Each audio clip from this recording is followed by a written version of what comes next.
And there was Jaina. He'd not planned on kissing her initially, but when he found himself with her in his arms, her eyes bright with laughter and good humor, he'd done so. And she'd responded. Her schedule was more demanding and rigorous than his, and they had not seen each other nearly as much as they had wanted to. When they had, it was usually at public functions, and both had agreed, without discussing it at all, that it would not do to give the rumor mill any grist. It lent an extra spice to the relationship. They stole moments when they could, a kiss in an alcove, a fleeting look at a formal dinner. Their first outing had been completely innocent at the outset, but now they avoided such things assiduously. He memorized her schedule so as to bump into her. She found excuses to wander into the stables or in the courtyard that Arthas and his men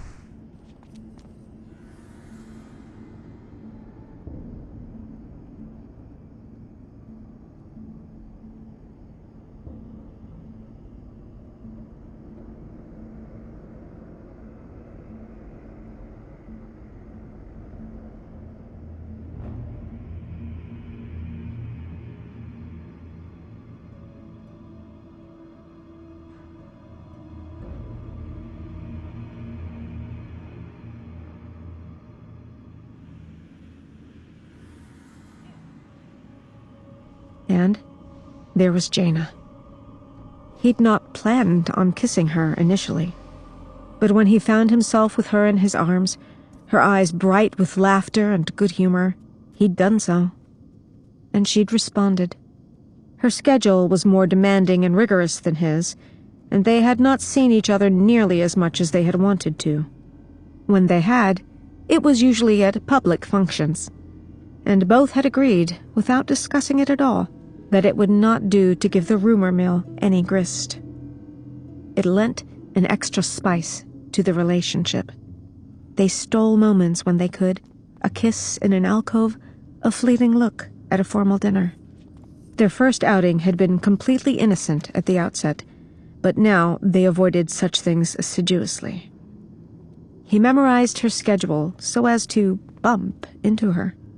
She found excuses to wander into the stables or in the courtyard that Arthas and his men used as practice areas to keep their battle skills sharp.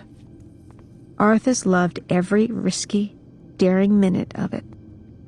Now, he waited in a little-used hallway, standing in front of a bookshelf, pretending to peruse the titles.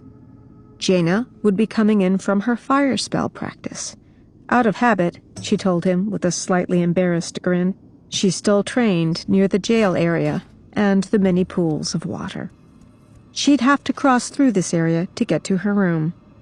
His ears strained for the sound. There it was, the soft, swift pad of her slippered feet moving across the floor. He turned, taking a book down and pretending to look at it, watching for her out of the corner of his eye. Jaina was clad, as usual, in traditional apprentice robes. Her hair looked like sunshine, and her face was set in her typical expression of a concentrated furrow, one of deep thought, not displeasure. She hadn't even noticed him. Quickly, he put the book away and darted out into the hallway before she could get too far, grasping her arm and tugging her into the shadows.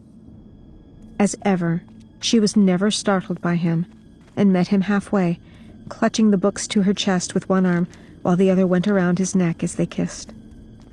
"Hello, my lady," he murmured, kissing her neck, gritting against her skin. "Hello, my prince," she murmured happily, sighing. "Jaina," came a voice. "Why are you—" They sprang apart guiltily, staring at the intruder. Jaina gasped softly, and color sprang to her face. "Kale!" The elf's face was carefully composed, but anger burned in his eyes, and his jaw was set. "You dropped a book as you left," he said, lifting the tome. "I followed you to return it." Jaina glanced up at Arthas, biting her lower lip. He was as startled as she, but he forced an easy smile. He kept his arm around Jaina as he turned to Kael'thas. "That's very kind of you, Cale," he said. "Thanks." For a moment, he thought Kael'thas would attack him. Anger and outrage fairly crackled around the mage. He was powerful, and Arthas knew that he wouldn't stand a chance. Even so, he kept his gaze even with the elven princess, not backing down an inch. Kael'thas clenched his fists and remained where he was. "Ashamed of her, are you, Arthas?" Kael'thas hissed. "Is she only worth your time and attention if no one knows about her?" Arthas's eyes narrowed. "I had thought to avoid the ravages of the rumor mill," he said quietly. "You know how those things work, Cale, don't you? Someone says something, and next thing you know, it's believed to be true. I would protect her reputation by—" "Protect!" Kael'thas barked the word. "If you cared about her, you would court her openly, proudly. Any man would." He looked at Jaina, and the anger was gone, replaced by a fleeting expression of pain. Then that, too, disappeared. Jaina looked down. "I will leave you two to your tryst. And do not fear. I will say nothing." With an angry hiss, he scornfully tossed the book toward Jaina. The tome, likely invaluable, landed with a thump at Jaina's feet, and she started at the sound. Then he was gone in a swirl of violet and gold robes. Jaina let out her breath and laid her head on Arthas's chest. Arthas patted her back gently. "It's all right. He's gone now." "I'm sorry.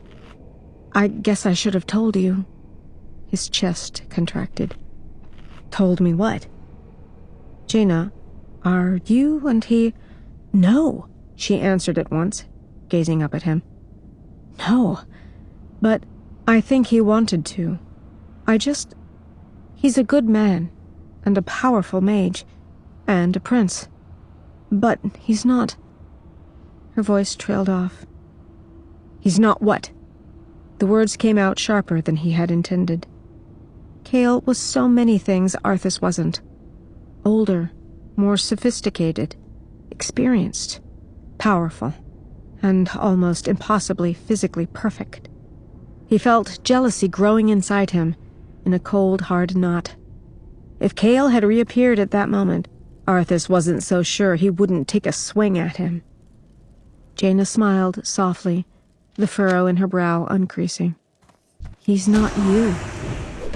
The icy knot inside him melted, like winter retreating before the warmth of spring, and he pulled her to him and kissed her again. Who cared what a stuffy elven prince thought, anyway? The year unfolded largely without incident. As summer gave way to a crisp fall and then winter, more complaints rose about the cost of tending to the orc camps, but both Ternus and Arthas expected such. Arthas continued to train with Uther. The older man was adamant that while training at arms was important, so was prayer and meditation. "Yes, we must be able to cut down our enemies," he said, "but we must also be able to heal our friends and ourselves." Arthas thought about Invincible. His thoughts always drifted to the horse in winter, and Uther's comment only reminded him yet again of what he regarded as the one failure in his entire life. If only he had begun training earlier, the great white stallion would still be alive. He had never revealed to anyone exactly what had happened on that snowy day. They all believed it was an accident. And it was, Arthas told himself. He had not deliberately intended to harm Invincible. He loved the horse. He would sooner have harmed himself. And if he'd begun paladin training earlier, like Varian had done with sword fighting, he'd have been able to save Invincible. He swore that would not happen again. He would do whatever was necessary so that he would never be caught unawares and impotent, would never not be able to make it right. The winter passed, as all winters must, and spring came to Tirisfal Glades again. And so did Jaina Proudmoore, arriving and looking to Arthas as beautiful, fresh, and welcome a sight as the new blossoms on the awakening trees. She had come to assist him in publicly celebrating Noble Garden, the major spring celebration in Lordaeron and Stormwind. Arthas found that staying up late the night before, sipping wine and filling eggs with candy and other treats, was not quite the boring task it would have been had Jaina not been there with him. Her brow furrowed in the endearing fashion he had come to recognize as hers and hers alone, as she carefully and intently filled the eggs and set them aside. While there was still no public announcement, Arthas and Jaina both knew their parents had spoken with one another, and there was a tacit agreement that the courtship would be permitted. So it was that more and more Arthas, beloved already by his people, was sent to represent Lordaeron at public functions, rather than Uther or Taranis. With the passing of time, Uther had increasingly withdrawn into the spiritual aspect of the light, and Taranis seemed more than content to not have to travel.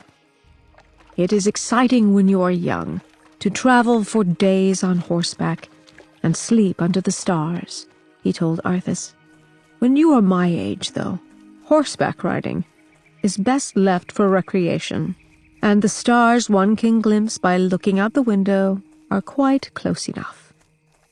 Arthas had grinned, diving with pleasure into the new responsibilities. Admiral Proudmoore and Archmage Antonidas had apparently come to the same conclusions. For more and more often, when messengers from Dalaran were sent to Capital City, Lady Jaina Proudmoore accompanied them. "Come for the Midsummer Fire Festival," he said suddenly. She looked up at him, holding an egg carefully in one hand, brushing a lock of golden hair from her face with the other. "I can't. Summer is a very intensive time for the students at Dalaran. Antonidas has already told me to expect to stay there the whole time." Regret was in her voice. "Then I'll come visit you for midsummer, and you can come for Hallow's End," Arthas said. She shook her head and laughed at him. "You are persistent, Arthas Menethil. I will try." "No, you'll come." He reached across the table, littered with carefully hollowed-out, brightly painted eggs and small candies, and placed his hand over hers. She smiled, still a little shy after all this time, her cheeks turning pink. She would come. There were several smaller festivals leading up to Hallow's End. One was somber, one was celebratory, and this one was a bit of both. It was believed to be a time when the barrier between the living and the dead was thin, and those who had passed on could be sensed by those still alive. Tradition had it that at the end of the harvest season, before the winds of winter began to blow, that a straw effigy would be erected right outside the palace. At sunset on the night of the ceremony, it would be lit on fire. It was an awesome sight, a giant, flaming wicker man, burning bright against the encroaching night. Anyone who wished could approach the fiery effigy, toss a branch into the crackling flames, and in so doing, metaphorically burn away anything he did not wish to carry into the quiet, deep reflection time provided by winter's enforced inactivity. It was a peasant ritual, sprung up from time immemorial. Arthas suspected that few nowadays truly believed that tossing a branch into a fire would really solve their problems. Even fewer believed that contact with the dead was possible. He certainly didn't. But it was a popular celebration, and it brought Jaina back to Lordaeron, and for those reasons, he was looking forward to it. He had a little surprise for her in mind. It was right after sunset. The crowds had begun gathering in late afternoon. Some had even brought picnics, and made an event out of enjoying the last few days of late autumn among the hills of Tirisfal. There were guards stationed about, keeping an eye out for the mishaps that often happen when large numbers of people are gathered in one place. But Arthas really didn't expect any difficulties. When he came out of the palace, clad in a tunic, breeches, and cloak of rich autumnal hues, cheers erupted. He paused and waved at the onlookers, accepting their applause, then turned and extended his hand to Jaina. She looked a little surprised, but smiled, and the cheers now lifted her name to the darkening sky as well as his. Arthas and Jaina walked down the path to the giant wicker man and stood before it. Arthas held up a hand for silence. "My countrymen, I join you in celebration of this most revered of nights, the nights when we remember those who are no longer with us and cast aside the things that hold us back. We burn the effigy of the wicker man as a symbol of the year that is passing, much as the farmers burn the remains of the harvested fields. The ashes nourish the soil, and this rite nourishes our souls. It is good to see so many here tonight. I am pleased to be able to offer the distinct honor of lighting the wicker man to Lady Jaina Proudmoore." Jaina's eyes went wide. Arthas turned to her, grinning wickedly. "She is the daughter of war hero Admiral Dalen Proudmoore, and promises to be a powerful mage in her own right. As Magi are masters of fire, I think it only right that she light our wicker man this evening. Do you agree?" Those assembled roared with delight, as Arthas knew they would. Arthas bowed to Jaina, then leaned in and whispered, "Give them a show. They'll love it." Jaina nodded imperceptibly, then turned to the crowd and waved. Their cheering increased. She tucked a lock of hair behind her ear, briefly revealing her nervousness, then composed her face. She closed her eyes and lifted her hands, murmuring an incantation. Jaina was dressed in fire hues of red, yellow, and orange. As small balls of flame began to materialize in her hands, glowing faintly at first, and then with increasing brightness, she looked to Arthas like fire itself for a moment. She held the fire in her hands with ease, comfort, and mastery, and he knew that the days when she had little control over her spells were long gone. She wasn't going to become a powerful mage. She obviously already was one, in fact, if not in title. And then she extended both hands. The balls of fire leaped like a bullet fired from a gun, hurtling toward the enormous straw effigy. It erupted into flame at once, and the onlookers gasped, then broke into wild applause. Arthas grinned. The wicker man never caught on fire that quickly when an ordinary brand was touched to its base. Jaina opened her eyes at the sound and waved, smiling delightedly. Arthas leaned close and whispered, "Spectacular, Jaina." "You asked me to give them a show," she shot back, grinning at him. "Indeed I did. But that was almost too good a show. They're going to demand that you light the wicker man every year now, I'm afraid." She turned to look at him. "Would that be a problem?" Hello. Have a good The light from the blazing fire danced over her, illuminating her lively features, catching the glint of a gold circlet adorning her head. for you. Arthas caught his breath as he regarded her. She'd always been attractive to him, and he'd liked her from the moment they'd met. She'd been a friend, a confidant, an exciting flirtation. But now he couldn't help but see her, quite literally, in a whole new light. It took a moment for him to find his voice. "No," he said softly. "No. It wouldn't be a problem at all." Generous. They joined the throngs dancing by the fire that night, causing the guards no end of consternation as they went right down among the populace and shook hands and exchanged greetings. And then they gave the dutiful guards the slip, losing themselves in the crowd and stealing away unnoticed. Arthas led her through the back corridors to the private living quarters of the palace. Once they were almost caught by some servants taking a shortcut to the kitchens, and had to flatten themselves against the wall and stay perfectly still for several long moments. Then they were in Arthas's rooms. He closed the door, leaned back up against it, and swept her into his arms, kissing her deeply. But it was she, shy, studious Jaina, who broke the kiss and moved toward the bed, leading him by the hand, the orange light from the still blazing wicker man outside dancing on their skin. He followed, almost as in a daze, a dream, as they stood beside the bed, their hands clasped so tightly, Arthas feared her fingers would snap in his grip. "Jaina," he whispered. "Arthas," she said, the word a whimper, and kissed him again, her hands reaching up to clasp his face between her hands. He was dizzy with wanting her, and felt suddenly bereft as she drew back. Her breath was soft and warm on his face as she whispered, Are we ready for this?" He started to answer flippantly, but he knew what she was really asking. He could not imagine being more ready to bring this girl the rest of the way into his heart. He had turned down the lovely Taritha, and she had not been the first he had said no to. Jaina, he knew, was even less experienced than he in such matters.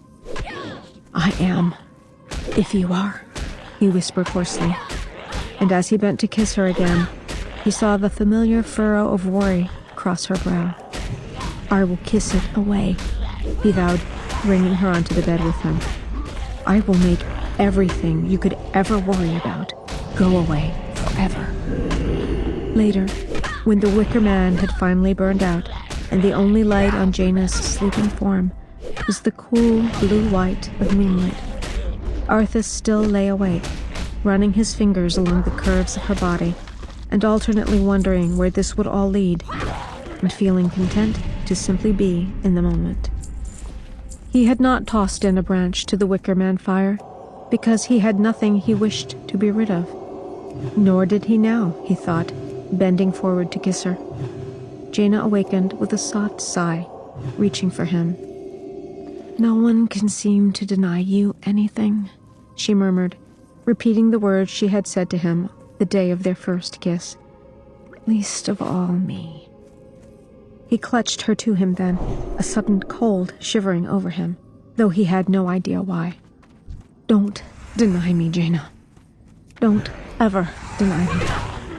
Please." She looked up at him, eyes glittering in the cool moonlight.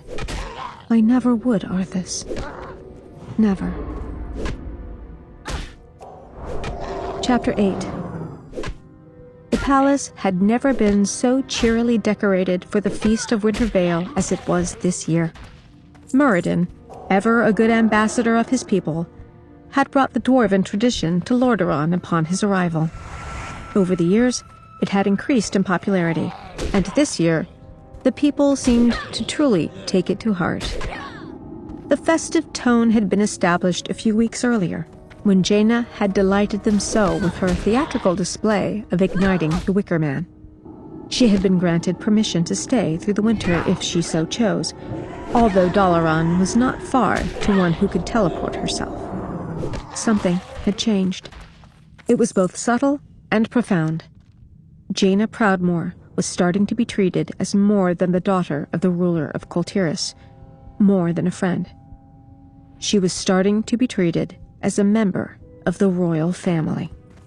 Arthas first realized it when his mother took both Jaina and Kalia to be fitted for the formal dresses fashion required for the Winter Veil Eve ball. Other guests had spent Winter Veil here. Leon had never before wanted to coordinate their outfits with her own and that of her daughter. 2. Taranis now often requested that Jaina join him and Arthas when they sat to listen to the people's petitions. She sat on the king's left, Arthas on his right, in a position nearly equal to the king's own son. Well, Arthas thought, he supposed that it was the logical conclusion. Wasn't it? He recalled his words to Kalia years ago. "We each have our duties, I guess. You to marry whomever father wants, and me to marry well for the kingdom." Jaina would be good for the kingdom. Jaina, he thought, would be good for him too. So why did the thought make him feel so uneasy? They had fresh snow for the night before Winter Veil. Arthas stood looking out of a large window at Lordaeron Lake, frozen over now. The snow had begun falling at dawn, and had stopped about an hour ago. The sky was black velvet, the stars small icy diamonds against the soft darkness, and moonlight made everything look still, hushed, and magical. A soft hand slipped into his. "Beautiful, isn't it?" Jaina said quietly. Arthas nodded, not looking at her. "Plenty of ammunition." "What?" "Ammunition," Jaina repeated. "For snowball fights." He finally turned to her, and his breath caught. He'd not been permitted to see the gowns she, Kalia, and his mother would be wearing to the banquet and ball this evening, and he was stunned by her beauty. Jaina Proudmoore looked like a snow maiden. From shoes that looked to be made of ice, to a white gown tinged with the palest blue, to the circlet of silver that caught the warm glow of the torchlight, she was heartbreakingly lovely. But she was no ice queen, no statue. She was warm and soft and alive, her golden hair flowing about her shoulders, her cheeks pink beneath his admiring gaze, her blue eyes bright with happiness. "You're like a white candle," he said. "All white and gold." He reached for a lock of her hair, twirling it about his fingers. She grinned. "Yes," she laughed, reaching to touch his own bright locks. "The children will almost certainly be blonde." He froze. "Jaina, are you?" She chuckled. "No, not yet. But there's no reason to think we won't be able to have children." Children. Again, the word that galvanized him in shock and peculiar distress. She was talking about the children they would have.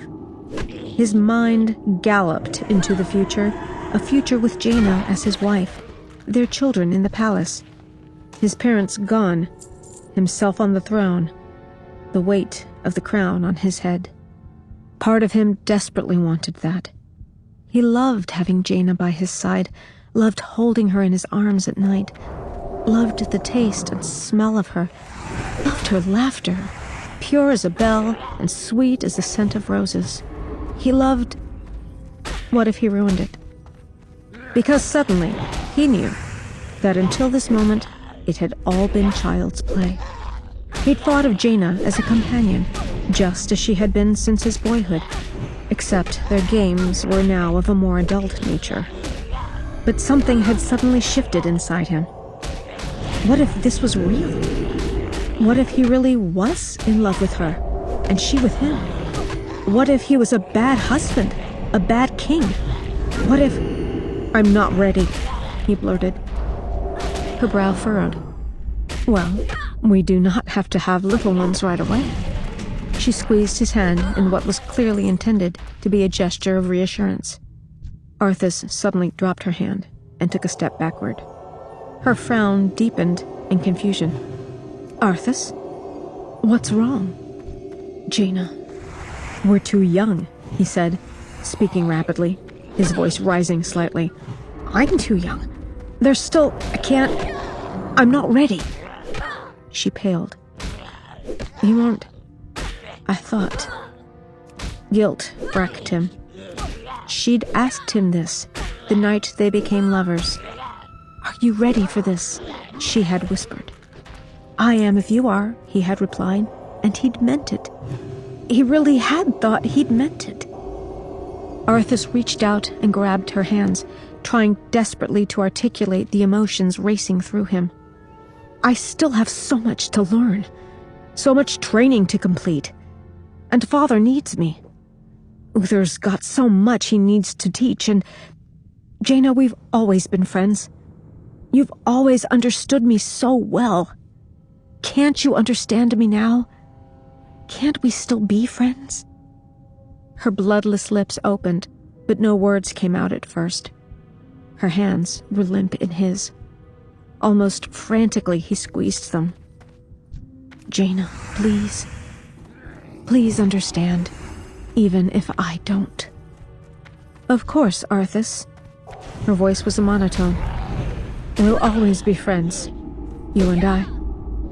Everything, from her posture to her face to her voice, bespoke her pain and her shock. But Arthas clung instead to her words, as a wave of relief so profound it made his knees weak swept over him. It was all going to be just fine.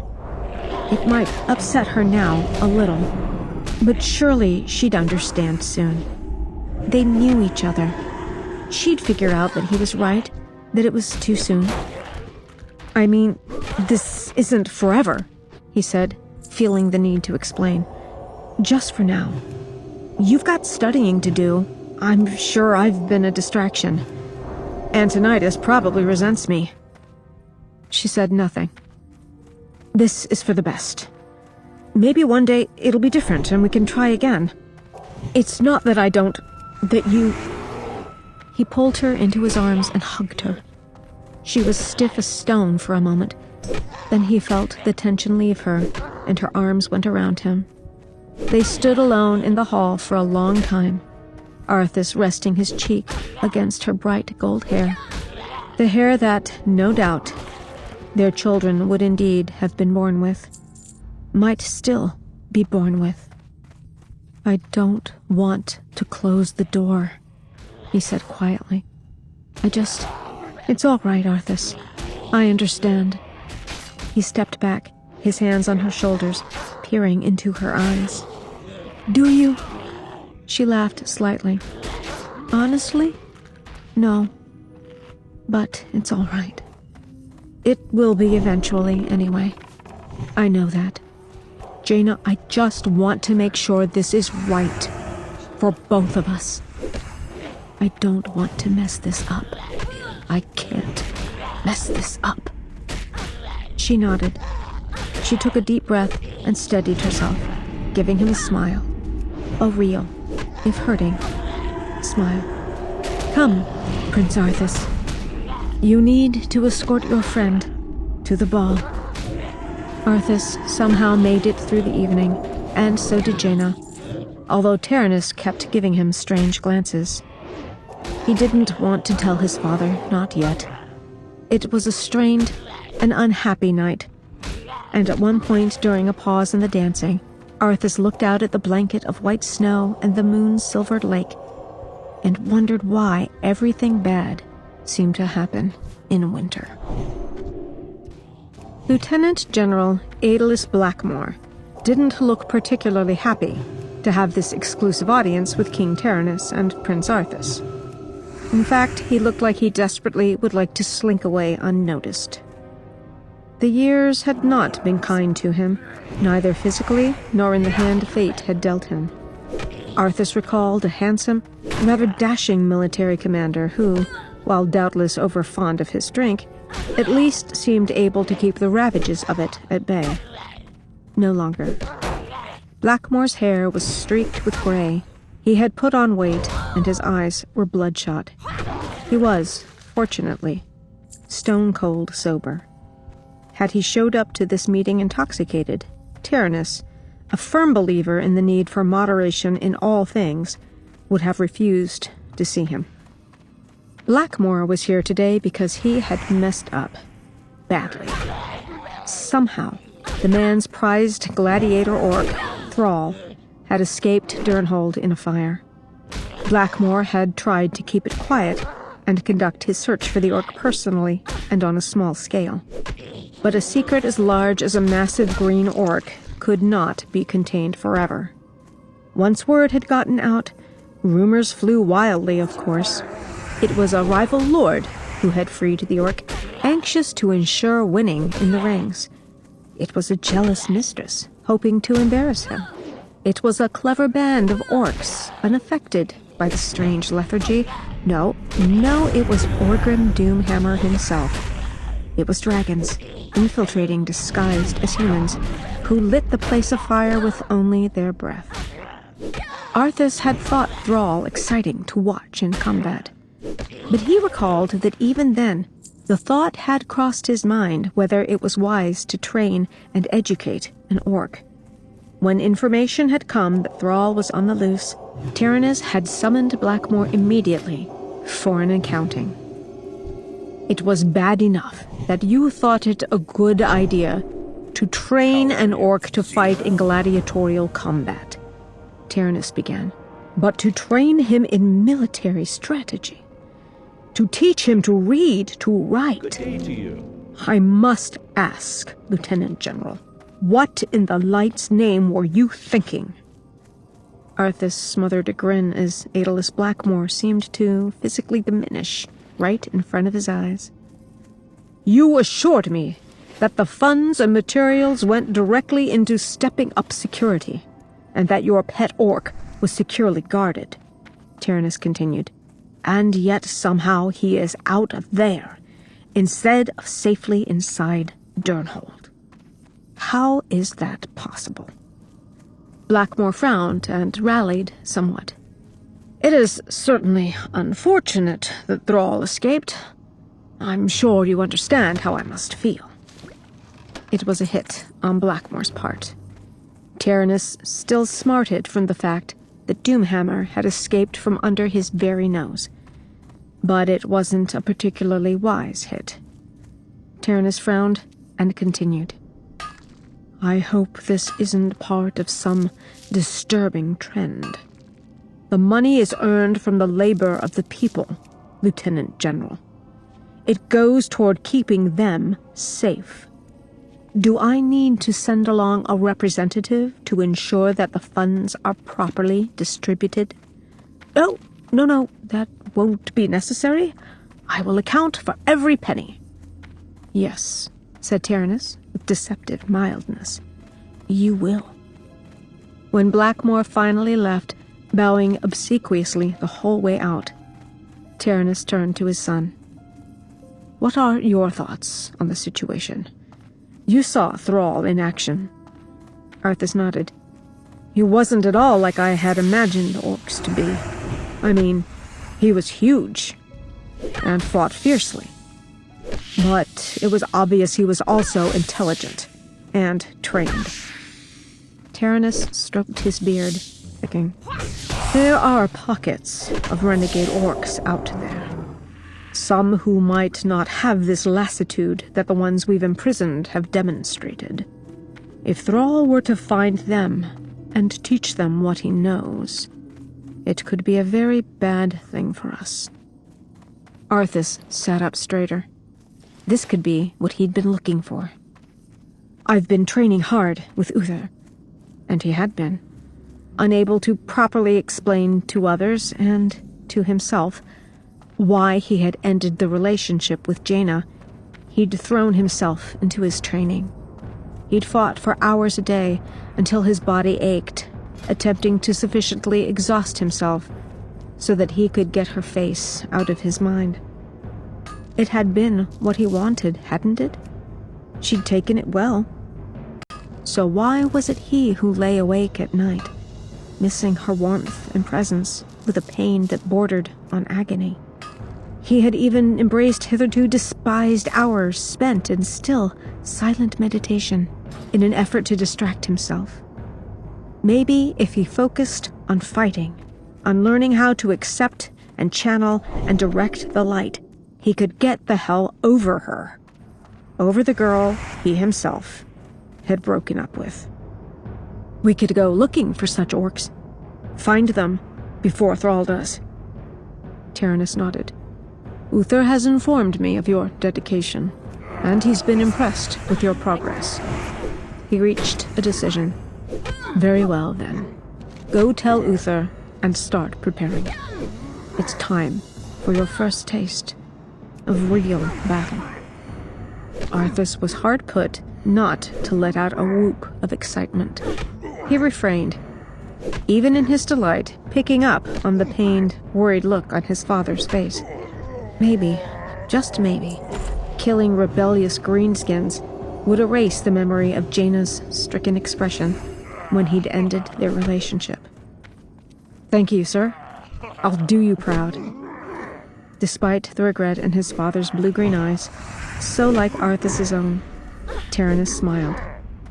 That, my son, is the least of my worries. Chapter 9. Jaina raced through the gardens, late to her meeting with Archmage Antonidas. She'd done it again, lost track of time with her nose buried in a book. Her master was always chiding her about that, but she couldn't help it. Her slippered feet took her down between the rows of golden bark apple trees, the fruit hanging heavy and ripe.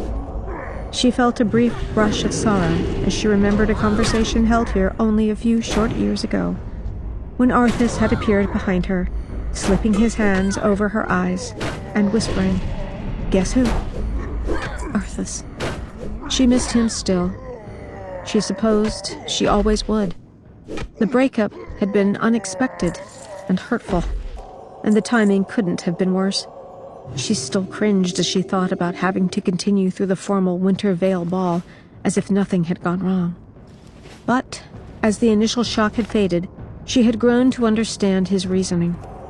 They were both young yet, and, as he had pointed out at the time, they had responsibilities and training to complete.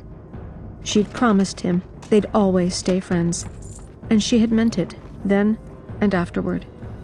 In order for her to keep that promise, she had had to heal. And so she had done.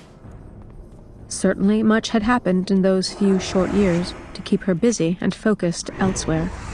5 years ago, a powerful wizard named Kel'Thuzad had drawn the ire of the Kirin Tor with his dabbling in unnatural necromantic magic. He had left, suddenly and mysteriously, after being severely reprimanded and told in no uncertain terms to cease his experiments immediately. The mystery had been one of many things that had helped distract her over the last 3 years. Outside the gates of the magical city, things had happened too, though information was scattered, rumor-ridden, and chaotic. As best Jaina had been able to determine, the escaped orc thrall, now calling himself the war chief of the new horde, had begun attacking the internment camps and freeing the captive orcs. Later, Durenhold itself had been razed by this self-styled war chief, crumbling into ruins as Thrall called forth what Jaina had learned was the ancient shamanistic magic of his people. Blackmore had fallen too, but by all accounts, he would not be mourned over long. While troubled at what this new horde might eventually mean for her people, Jaina could not find it in herself to mourn the loss of the camps, not after what she had seen of them. Voices reached her ears, one raised in anger. So unusual was that in this place that Jaina slid to an abrupt halt. "As I told Terranus, your people are prisoners in their own lands. I repeat to you now, humanity is in peril. The tides of darkness have come again, and the whole world is poised upon the brink of war." The voice was male, resonant, and strong, and Jaina did not recognize it. "Ah, I know now who you must be. You are the rambling prophet, who was the subject of King Terranus' last letter, and I am no more interested in your babble than he is." The other speaker was Antonidas, as calm as the stranger was insistent. Jaina knew that she should discreetly withdraw before she was noticed, but the same curiosity that had driven the girl she had been to go along with Arthas to spy on the orc encampments now prompted her to cloak herself in invisibility and to learn more. She moved closer, as quietly as possible. She could see them both now. The first speaker, whom Antonidas had sarcastically referred to as a prophet, clad in a cloak and hood decorated with black feathers, and her master on horseback. "I thought Terranus was quite plain in his opinion of your predictions. You must be wiser than the king. The end is near. I told you before, I'm not interested in this nonsense." Clipped, calm, dismissive. Jaina knew that tone of voice. The prophet was silent for a moment, then he sighed. "Then I have wasted my time here." Before Jaina's startled gaze, the stranger's shape blurred. It compressed and shifted and where an instant before a man in a cowled robe had stood, now there was only a large black bird. With a caw of frustration, it sprang skyward, flapping its wings, and was gone. His eyes still on the interloper, now a vanishing dot in the blue sky.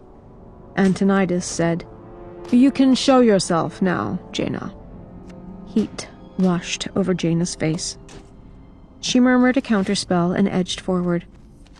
"I'm sorry for the eavesdropping, Master, but it's your inquisitive nature that I've come to rely on, child," Antonidas said, chuckling a little. "That crazed fool's convinced that the world's about to end. That's taking the whole plague thing a bit far, in my opinion." "Plague?" Jaina started.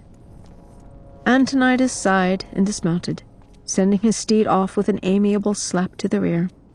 The horse pranced a little, then trotted obediently off to the stables, where a groom would attend to him. The archmage beckoned to his apprentice, who stepped forward and took the outstretched, gnarled hand. "You will recall, I sent some messengers to Capital City a short time ago." "I thought that was regarding the orc situation." Antonidas murmured an incantation, and a few moments later they appeared in his private quarters.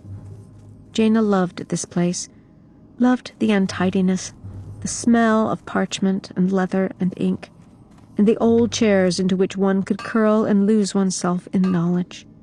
He gestured for her to sit, and with the crook of a finger had a pitcher pour nectar for them. "Well, that was on the agenda, yes, but my representatives thought that a more dire threat was at our doorstep." "More dire than the horde reforming." Jaina extended her hand, and the crystal goblet, filled with golden liquid, floated into her palm. "Orcs, potentially, could be reasoned with. Disease cannot. There are reports of a plague spreading in the Northlands, something I think the Kirin Tor should be paying close attention to." Jaina peered at him, her brow furrowing as she sipped. "Generally, disease fell under the auspices of the priests, not magi. Unless... You think it's magical in nature somehow?" He nodded his bald head. "It's a strong possibility. And that's why, Jaina Proudmoore, I am asking you to travel to these lands and investigate the matter." Jaina nearly choked on her nectar. "Me?" He smiled gently. "You?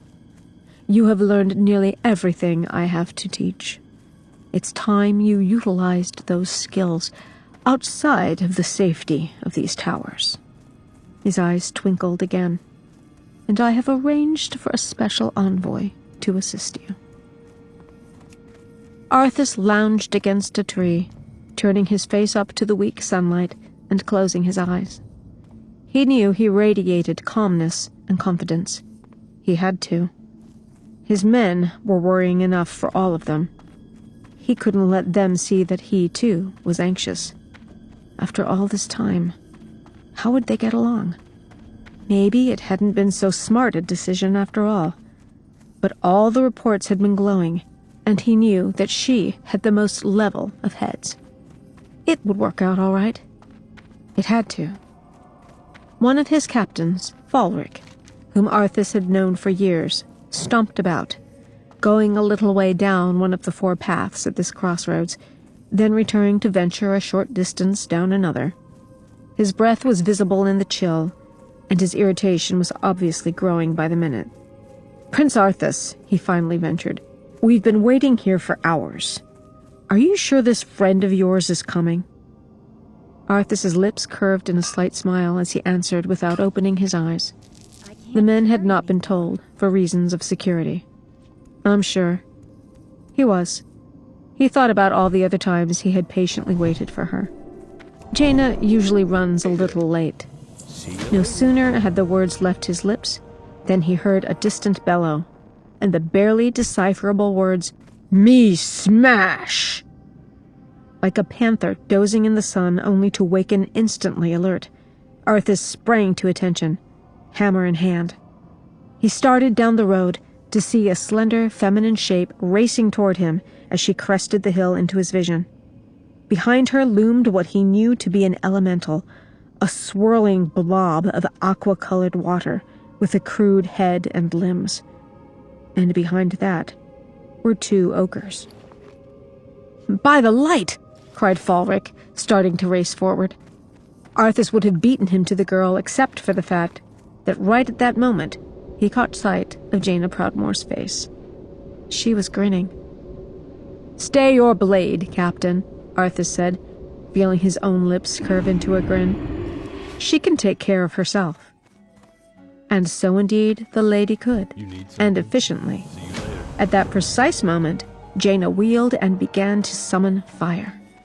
Arthas realized that if he was going to feel sorry for anyone in this conflict, it was the poor, baffled ogres, bellowing in pain as fire licked their pudgy, pale forms, and staring in shock at the tiny human female responsible for such astonishing agony. One of them had the sense to run, but the other, seemingly unable to believe it, kept coming. Jaina sent a blast of rumbling orange flame at it again, and it cried out and collapsed, burning to death quickly, the rank scent of charred flesh filling Arthas's nostrils. Jaina watched the second one flee, dusted her hands off, and nodded. She hadn't even broken a sweat. "Gentlemen, meet Miss Jaina Proudmoore," Arthas drawled, walking up to his childhood friend and former lover. "Special agent to the Kirin Tor, and one of the most talented sorceresses in the land. Looks like you haven't lost your touch." She turned to face him, smiling up at him. There was no awkwardness in this moment, only happiness. Farewell. She was glad to see him, and he her, the pleasure swelling inside him. "It's good to see you again." So much in so few, almost formal words. But she understood him. She had always understood him. Her eyes were sparkling as she replied, "You too. It's been a while since a prince escorted me anywhere." "Yes," he said, a slight hint of ruefulness coloring his tone. "It has." Now it was awkward, and Jaina looked down and he cleared his throat. "Well, I guess we should get underway." She nodded, dismissing the elemental with a wave of her hand. "I don't need this fellow with such stalwart soldiers," she said, gifting Falric and his men with one of her best smiles. "So, Your Highness, what do you know about this plague we're to investigate?" "Not much," Arthas was forced to confess as they fell into step. "Father just now sent me to work with you. Uther's been fighting with me against the orcs most recently. But I'd guessed that if the Dalaran wizards want to find out more about it, it's got something to do with magic." She nodded, still smiling, although her brow was starting to furrow in that familiar fashion. Arthas felt an odd pang as he noticed it. "Quite right. Although exactly how, I'm not sure. That's why Master Antonidas sent me to observe and report back. We should check out the villages along the King's Road, talk to the inhabitants, see if they know anything useful. Hopefully they have not been infected, and this is nothing more serious than a localized outbreak of some sort." He, who knew her so well, could hear the doubt in her voice. He understood it. If Antonidas really believed it wasn't serious, he wouldn't have sent his prized apprentice to check it out, nor would King Tyrannus have sent his son. He changed the topic. "I wonder if it had anything to do with the orcs." At her raised eyebrow, he continued, "I'm sure you've heard about the escapes from the internment camps." She nodded. "Yes. I sometimes wonder if that little family we saw was among those who escaped." He shifted uneasily. "Well, if they are, they might still be worshipping demons." Her eyes widened. "What? I thought that was stamped out long ago, that the orcs were no longer using demonic energy." Arthas shrugged. "Father sent Uther and me to help defend Stranbrad. By the time I got there, orcs had already begun kidnapping villagers. We hunted them down at their encampment, but 3 men were sacrificed. Jaina was listening now, as she always did, not just with her ears, but with her whole body, concentrating on every word with the focus that he remembered. Light, but she was beautiful. The orcs said they were offering them up to their demons, called it a paltry sacrifice. Clearly, they wanted more. And Endonidas seems to think this plague is magical in nature, Jaina murmured. I wonder if there is a connection. It's disheartening to hear that they have reverted so. Perhaps it is only a single clan. Perhaps. Or perhaps not. He recalled how Thrall had fought in the ring, recalled how even those ragtag orcs had put up a surprisingly good fight. We can't afford to take risks. If we're attacked, my men have standing orders to kill them all. Briefly, he thought about the fury that raged in him when the orc leader had sent back his response to Uther's offer of surrender. The 2 men who had been sent in to parley had been killed, their horses returning riderless, in a wordless, brutal message. "Let's get in there and destroy the beasts," he'd cried, the weapon he had been given at his initiation into the silver hand glowing brightly. He would have charged in immediately, had not Uther placed a restraining hand on his arm. "Remember, Arthas," he had said, his voice calm. "We are paladins. Vengeance cannot be a part of what we must do. If we allow our passions to turn to bloodlust, then we will become as vile as the orcs." The words penetrated the anger somewhat. Arthas had clenched his teeth, watching as the frightened horses, their riders butchered, were led away. Uther's words were wisdom, but Arthas felt he had failed the men who'd been on those horses. Failed them, just as he'd failed Invincible, and now they were as dead as that great beast. He took a deep, steadying breath. Yes, Uther. His calmness had been rewarded. Uther had charged him with leading the attack. If only he'd been in time to save those 3 poor men. A gentle hand on his arm called him back to the present, and without thinking, out of old habit, he covered Jaina's hand with his own. She started to pull away, then gave him a slightly strained smile. "It's so very, very good to see you again," he said impulsively. Her smile softened, became genuine, and she squeezed his arm. "You too, Your Highness. By the way, thanks for holding your men back when we met." The smile became a full-fledged grin. "I told you once before, I'm not a fragile little figurine." He chuckled. "Indeed not, my lady. You will fight alongside us in these battles." She sighed. "I pray there is no fighting, only investigating. Much appreciated. But I will do what I must. I always have." Jaina withdrew her hand. Arthas hid his disappointment. "As we all do, my lady." "Oh, stop that. I'm Jaina." "And I'm Arthas. Nice to meet you." She shoved him then, and they laughed, and suddenly a barrier was gone between them. His heart warmed as he looked down at her, at his side once again. They were facing real danger together for the first time. He was conflicted. He wanted to keep her safe, but he also wanted to let her shine in her abilities. Had he done the right thing? Was it too late? He'd told her that he wasn't ready, and that had been true. He hadn't been ready for a lot of things then, but much had changed since that winter veil. And some things hadn't changed at all. All kinds of emotions tore at him, and he pushed them all away except one, simple pleasure in her presence. They made camp that night before dusk, in a small clearing close to the road.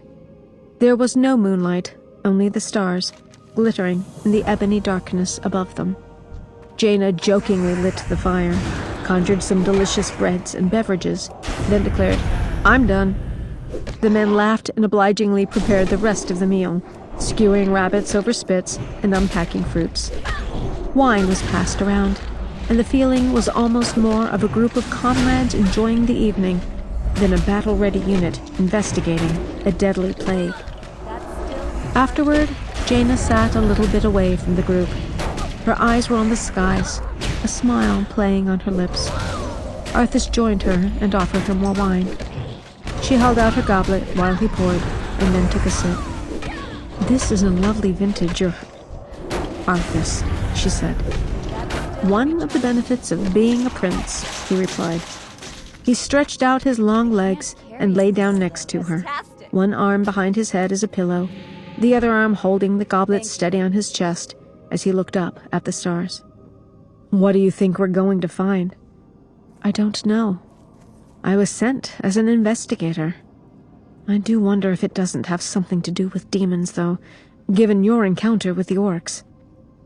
He nodded in the darkness, then, realizing she couldn't see him, said, "I agree. I wonder if we shouldn't have brought a priest along with us now." She turned to smile at him. "You're a paladin, Arthas. The light works through you. Plus, you swing a weapon better than any priest I've seen." He grinned at that. The moment hung between them, and just as he started to reach out a hand to her, she sighed and got to her feet, finishing the wine. "It's late. I don't know about you, but I'm exhausted. I'll see you in the morning. Sleep well, Arthas." But he couldn't sleep. He tossed and turned in his bedroll, staring up at the sky, the night sounds contriving to catch his attention even when he did start to drift off. He could take it no more. He'd always been impulsive, and he knew it, but damn it. He threw back the blankets and sat up. The camp was still. They were in no danger here, so there was no one set to watch. Quietly, Arthas rose and went to the area where he knew Jaina was sleeping. He knelt down beside her and brushed her hair back from her face. "Jaina," he whispered, "wake up." As she had done that night so long ago, she again awoke in silence and unafraid, blinking up at him curiously. He grinned. "You up for an adventure?" She tilted her head, smiling, the memories obviously coming back to her as well. "What sort of an adventure?" she countered. "Trust me." "I always have, Arthas." They spoke in whispers, their breath visible in the cold night air. She was propped up on one elbow now, and he imitated her, reaching with his other hand to touch her face. She did not pull back. "Jaina, I think there was a reason we were brought together again." There it was, the little furrow in her brow. "Of course. Your father sent you because—" No. More than that. We're working together as a team now. We work well that way." She was very still. He continued to caress the smooth curve of her cheek. When this is all over, maybe we can talk. You know, about what ended at Wintervale. No, not about endings. About beginnings. Because things have felt very incomplete to me without you. You know me like no one else does, Jaina, and I've missed that." She was silent for a long moment, then sighed softly and leaned her cheek into his hand. He shivered as she turned her head and kissed his palm. "I have never been able to deny you, Arthas," she said, a hint of laughter in her voice. "And yes, it feels incomplete to me too. I've missed you very much."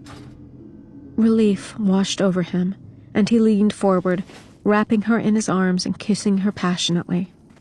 They would get to the bottom of this mystery together, solve it, and come home heroes. Then they'd get married, maybe in the spring. He wanted to see her showered with rose petals. And later, there'd be those fair-haired children Jaina had talked about. They were not intimate, not here, surrounded as they were by Arthas's men. But he did join her under the blankets until the steely dawn called him reluctantly back to his own bed.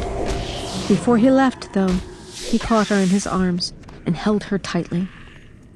He did sleep a little then, secure in the knowledge that nothing, no plague, no demon, no mystery, could stand up to the joined efforts of Prince Arthas Menethil, Paladin of the Light, and Lady Jaina Proudmoore, Mage.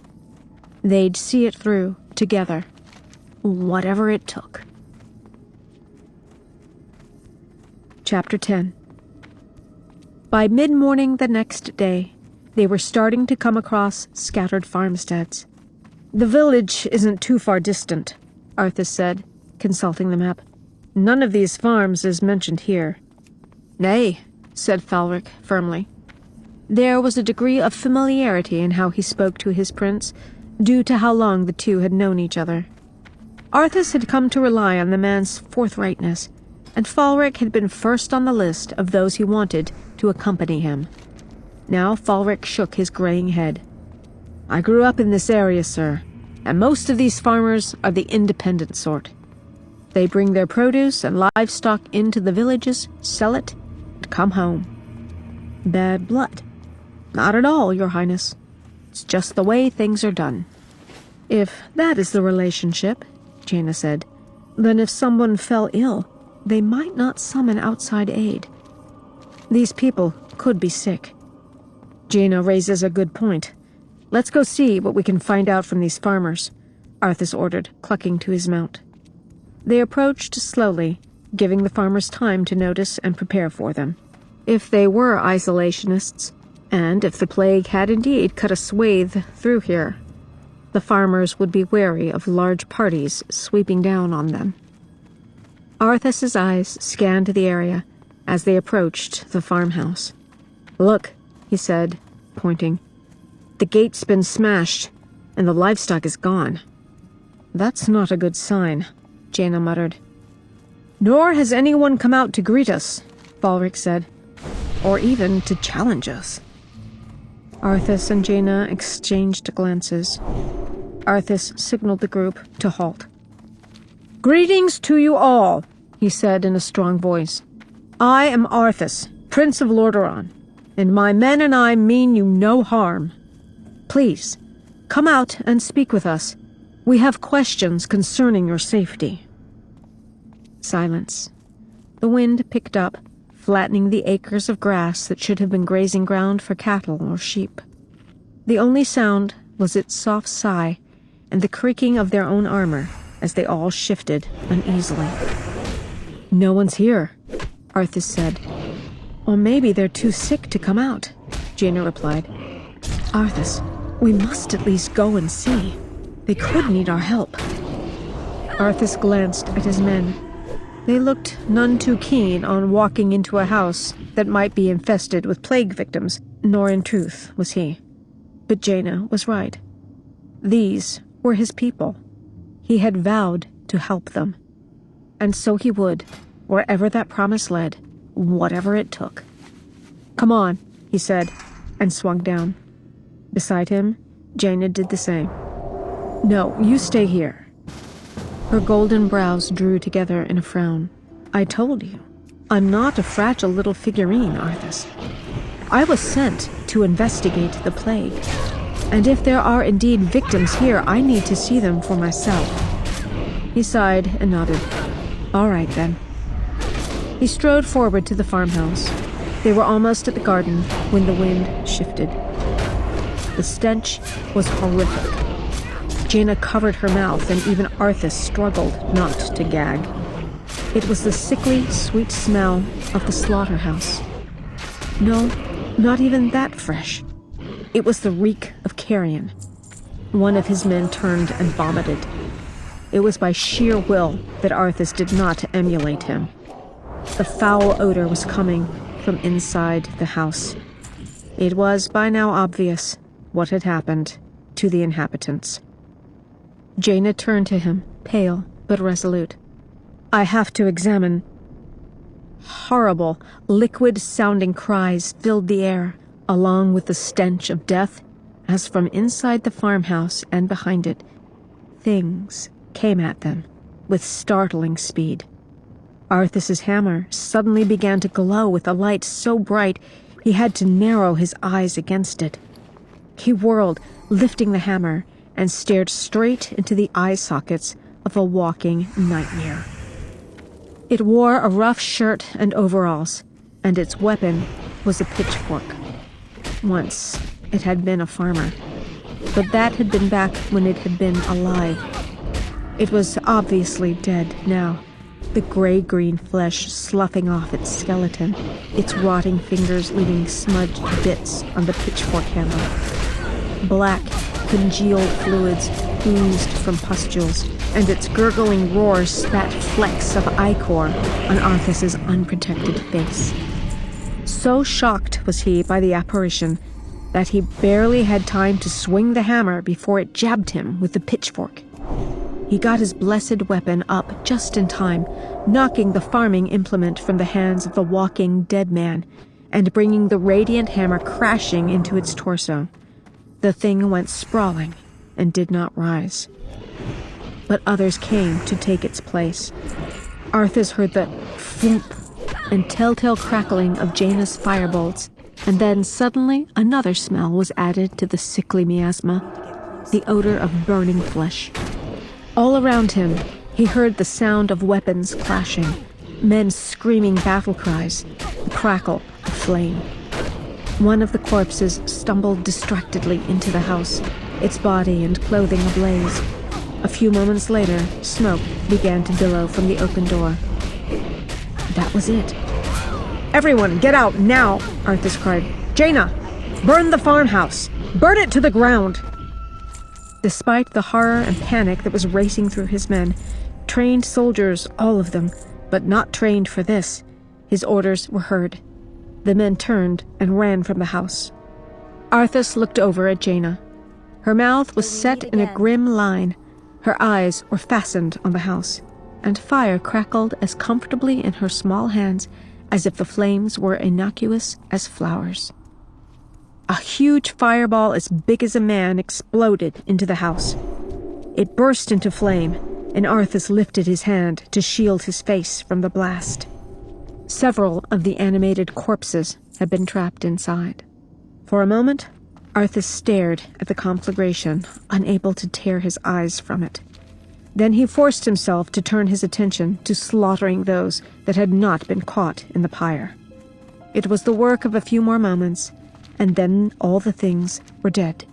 Really dead this time. For a long moment, there was silence, except for the crackling sound of flames consuming the burning house.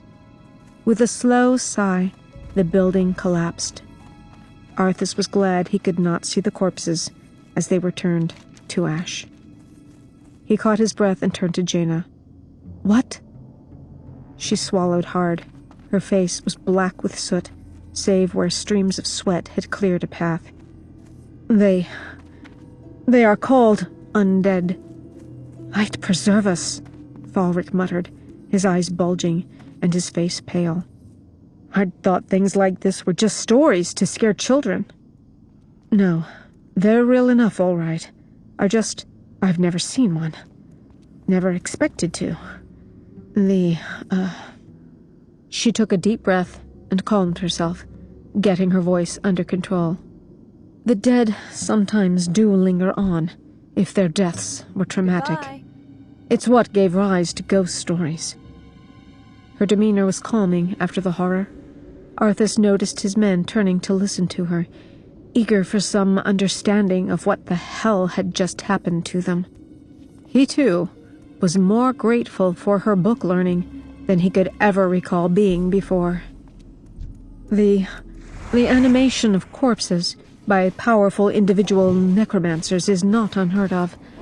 We saw examples of this in both the First War, when the orcs were able to animate skeletal remains, and in the Second, with the appearance of what would come to be known as Death Knights.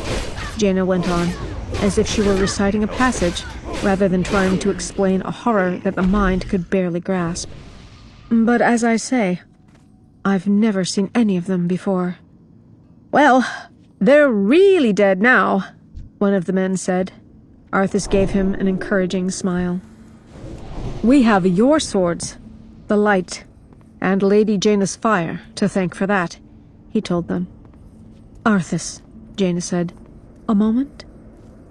They walked away a little bit while the men began to clean themselves up and recover from the unnerving encounter. I think I know what you're going to say, Arthas began. You were sent here to see if this plague was magical in nature, and it's starting to look like it is. Necromantic magic. Jaina nodded wordlessly. Arthas glanced over at his men. We haven't even hit the main villages yet. I have a feeling we're going to see more of these undead. Jaina grimaced. I have a feeling you're right. As they departed the cluster of farmsteads, Jaina drew her horse up and paused. What are you looking at? Arthas stepped beside her. Jaina pointed. He followed her gaze to see a silo standing alone on a hill. The granary? She shook her head. No. The land around it. She dismounted, knelt, and touched the soil, scooping up a handful of dry dirt and dead grass. She examined it, poking at a small insect, its 6 legs curled up in death, then sifted the dirt through her fingers as the slight wind took the powdery soil and bore it away in a little puff of dust. It's as if the land around that granary is dying. Arthas glanced from her hand to the earth. She was completely right, he realized. Several yards behind him, the grass was green and healthy, the soil, presumably, still rich and fertile. But beneath his feet, and in the area around the granary, it was as dead as if it were the middle of winter. No, that wasn't a good analogy. Winter was when the land slept. There was still life in it, dormant, but ready to be awakened when spring came. There was no life here. He stared at the granary, sea-green eyes narrowing. What could have caused this? I'm not sure. It reminds me of what happened with the dark portal in the Blasted Lands. When the portal was opened, the demonic energies that sapped the life from Draenor spilled through into Azeroth, and the land around the portal died, Arthas finished. A thought struck him. Jaina, could the grain itself be plagued, carrying this demonic energy? Her eyes widened. Let's hope not. She pointed at the crates the men were hauling out of the granary. Those crates bear the regional seal of Anderhall, the distribution center for the northern boroughs. If this grain can spread the plague, there's no telling how many villages might be infected. She almost whispered the words, looking wan and sick. He stared at her hands, pale with the dust of the dead land. Fear suddenly shot through Arthas, and he grabbed her hand. Closing his eyes, he murmured a prayer. Warm light filled him, spread from his hand to hers. Jaina glanced at him, confused, then down at her own hand clasped in his gloved one. Her eyes widened with horror, as what she only now realized could have been a very narrow escape. Thank you, she whispered. He gave her a shaky grin, then called out to his men. Gloves! Every man here wears gloves in this area. No exceptions. His captain heard him and nodded, repeating the order. Most of the men were in full armor and so were already wearing gauntlets. Arthas shook his head, dispelling the worry that still clung to him. He had sensed no sickness in Jaina at all. Thank the light. He pressed her hand to his lips. Jaina moved, blushed, and smiled softly. That was foolish of me. I wasn't thinking. Lucky for you, I was. A reversal of our roles, she said wryly, offering him a grin and kiss to take the sting out of the jibe. Their mission was now clear, to find and destroy any infected granaries they could. Their task was aided the following day, when Arthas's troops crossed paths with a pair of Quel'Dorei priests. They too had begun to sense the wrongness that was starting to creep through the land, and had come to offer what healing they could. They offered more tangible help as well. They were able to direct Arthas toward a warehouse at the far end of the village they were approaching. Careful. "There are some houses up ahead, sir," Falric said. "Well then," Arthas said, "let's—" A sudden boom took him completely by surprise, and his horse reared, spooked. "What the—" He looked in the direction from which the sounds had come. Small shapes, barely visible, but there was no mistaking the noise. "That's mortar fire. Come on!" He regained control of his horse, yanked its head around, and galloped toward the sound. Several dwarves looked up as they approached, as surprised to see Arthas as he was to see them. He wheeled to a halt. "What the hell are you shooting at?" "We're blasting those damned skeletons. This whole flamin' village is crawling with them." A chill ran up Arthas's spine. He could see them now, the by now too familiar figures of undead shuffling with their unmistakable gait closing the distance. "Fire!" cried the leader of the dwarves, and several skeletons were blown into bones that flew in several directions. "Well, I could use your help," Arthas said. "We've got a warehouse to destroy at the end of town." The dwarf turned to him, brown eyes wide. "A warehouse?" he echoed in disbelief. "We're being set upon by the walking dead, and you're fretting about a warehouse?" Arthas had no time for this. "What's in the warehouse is killing these people," Farewell. he snapped, pointing at the remains of the skeletons. "And when they die—" The dwarf's eyes widened. "Oh, I ken you now. Lads, move up! We're to be helping this bonny boy's troops." He peered up at Arthas. "By the way, who exactly are ye, bonny boy?" Even in the midst of the horror, the offhanded nature of the question made Arthas grin. "Prince Arthas Menethil. And you are—" The dwarf gaped for just an instant, then quickly recovered. "Dargal, at your service, your highness." Arthas did not waste further breath on pleasantries, instead attempting to calm his steed sufficiently to keep up with the now moving unit. The horse was a charger, bred for battle, and while it had not given him a moment's trouble while he was fighting orcs, it clearly did not like the scent of the undead in its nostrils. He couldn't blame it, but its skittishness made him think of Invincible's great heart and utter lack of fear. He forced the thought away. It was a distraction. He needed to focus, not mourn a beast even more surely dead than the lumbering corpses that were being blown to bits.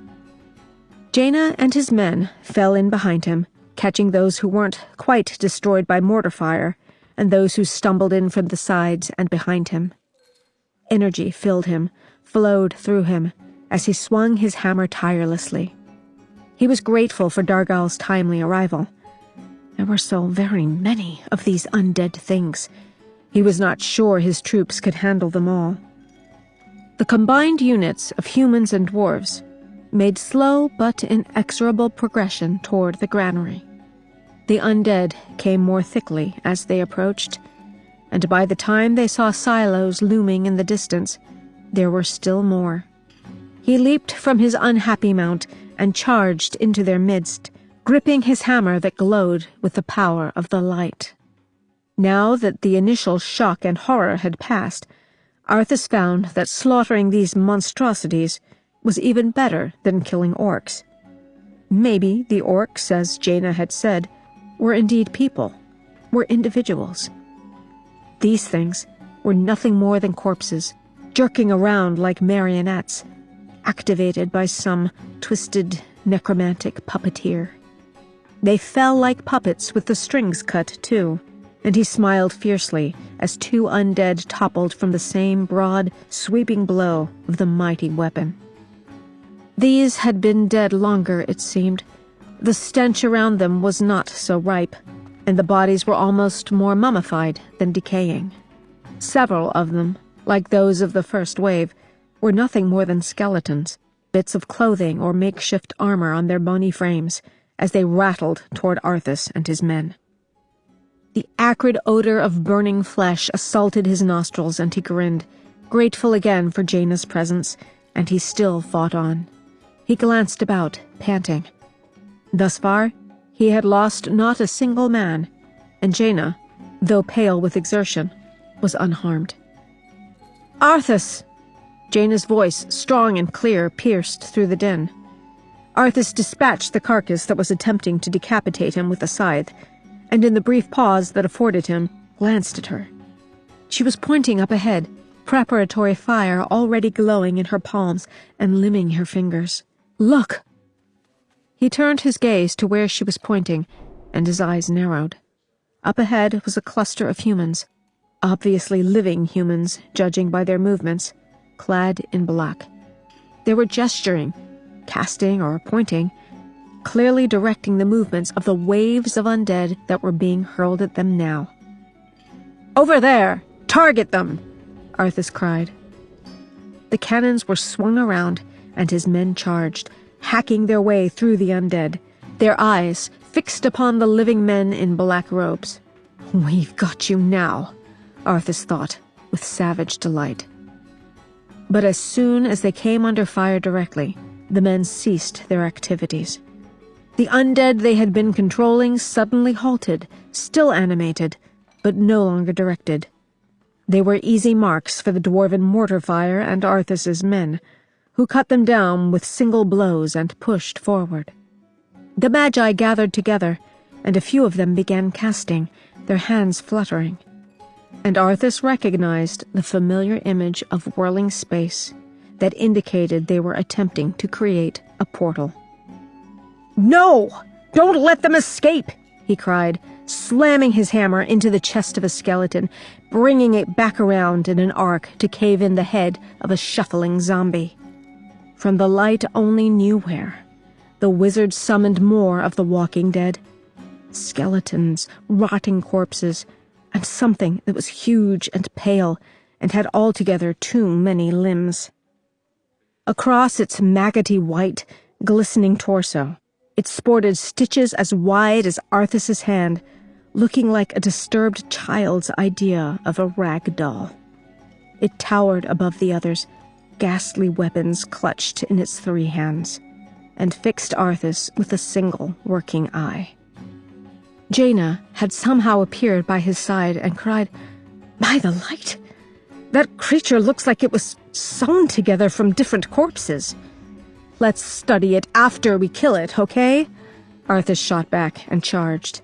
The abominable experiment approached, uttering guttural noises, and swinging an axe as big as Arthas was tall. He leaped out of the way, rolling and springing lightly back up on his feet to charge the monstrosity from behind. 3 of his men, 2 with polearms, did the same, and the hideous thing was quickly dispatched. Even as he battled fiercely, he watched the Magi out of the corner of his eye as they turned and rushed through their portal. And then they were gone. The undead they had abandoned all stopped in their tracks, undirected corpses that were quickly destroyed. "Damn it!" Arthas cried. A hand fell on his arm, and he jerked it back, his features softening slightly as he saw it was Jaina. He wasn't in the mood for comforting or explanations, and he had to do something, anything, to compensate for the men in black robes vanishing on him. "Destroy that warehouse, now!" "Aye, Your Highness! Let's go, lads!" The dwarves surged forward, as eager as he to seize some kind of victory. The cannons rolled over the dead men and the dead soil until they were within range. "Fire!" Dargal cried. As one, the cannons roared, and Arthas felt a hot surge of pleasure as the granary crumbled beneath the assault. "Jaina, burn what's left of it!" She was already lifting her hands before he started speaking. They did work well together, he thought. An enormous ball of crackling flame sprang from her hands, and the granary and its contents ignited immediately. They waited, watching it burn, so that the fire did not spread. With the land so desiccated, a fire could quickly get out of control. Arthas ran a hand through his sweat-stiff blonde hair. The heat coming off the burning granary was oppressive, and he yearned for a breeze. He walked away a short distance and prodded the fallen, pale thing with a plated boot. His foot sank into the soft flesh, and he wrinkled his nose. Jaina followed him. Upon closer examination, it looked like she had been right, that the thing was indeed cobbled together out of other body parts. Arthas suppressed a shudder. The Magi, dressed in black. I'm afraid they were necromancers, Jaina said, just like we discussed earlier. What new? Dargal had come up behind them and was eyeing the fallen abomination with disgust on his face. Necromancers, Magi who have dabbled in dark magic, who can raise and control the dead. Obviously, they and whomever they serve are behind this plague. She lifted her serious blue eyes to Arthas.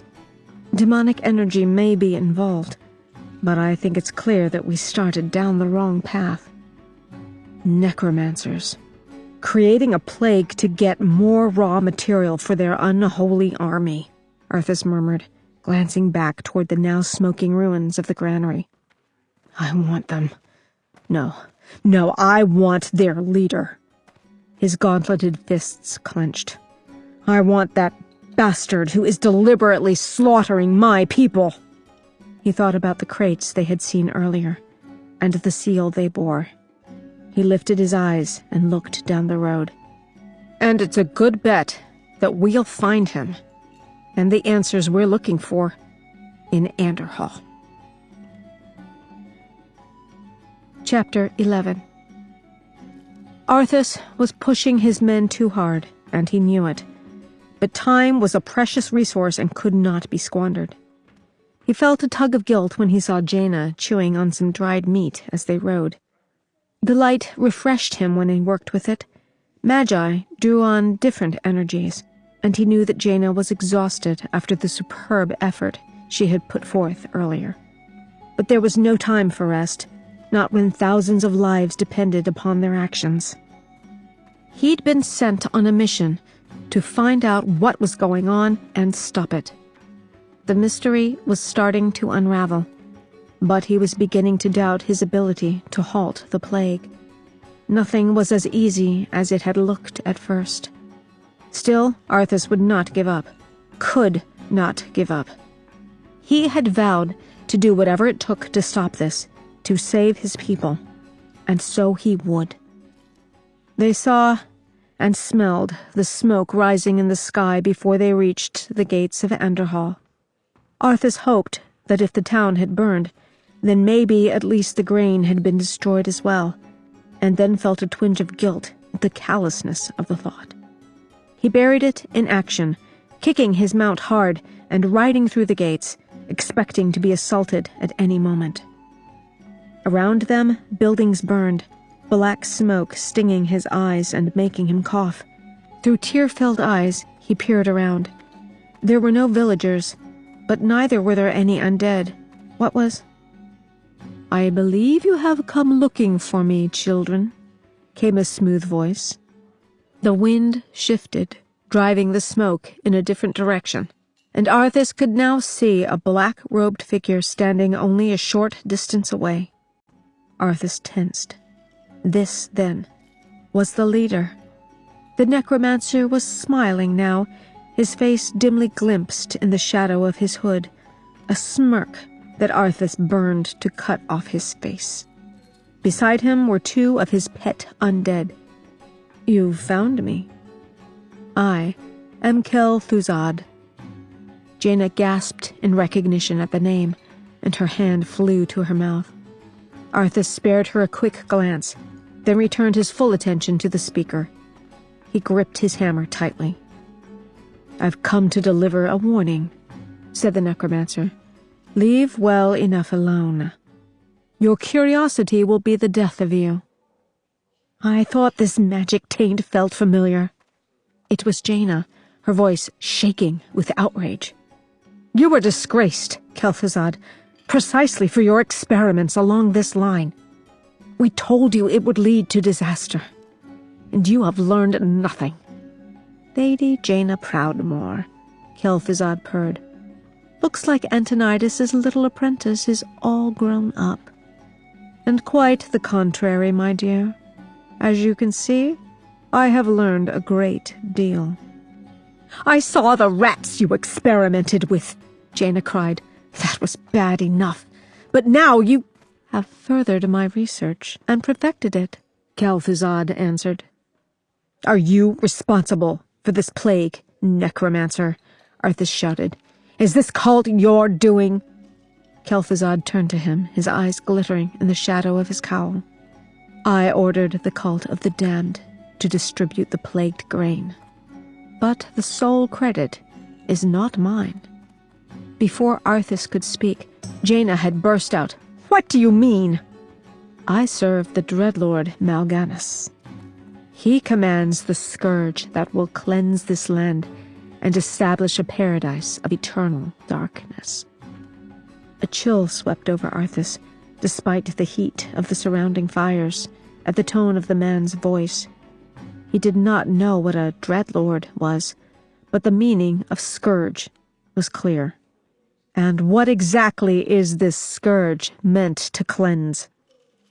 The thin-lipped mouth beneath the white mustache again curled in a cruel smile. Why, the living, of course. His plan is already in motion. Seek him out at Stratholme, if you need further proof. Arthas had had enough of teasing hints and taunts. He growled, gripped the haft of his hammer, and charged forward. For the light! He cried. Kel'Thuzad had not moved. He stood his ground. Then, at the last minute, the air around him twisted and puckered, and he was gone. The two creatures who had stood silently at his sides now clamped their arms on Arthas, trying to wrestle him down to the earth, their fetid stench vying with the smell of smoke to choke him. He twisted free, landing a strong, clean blow to the head of one of them.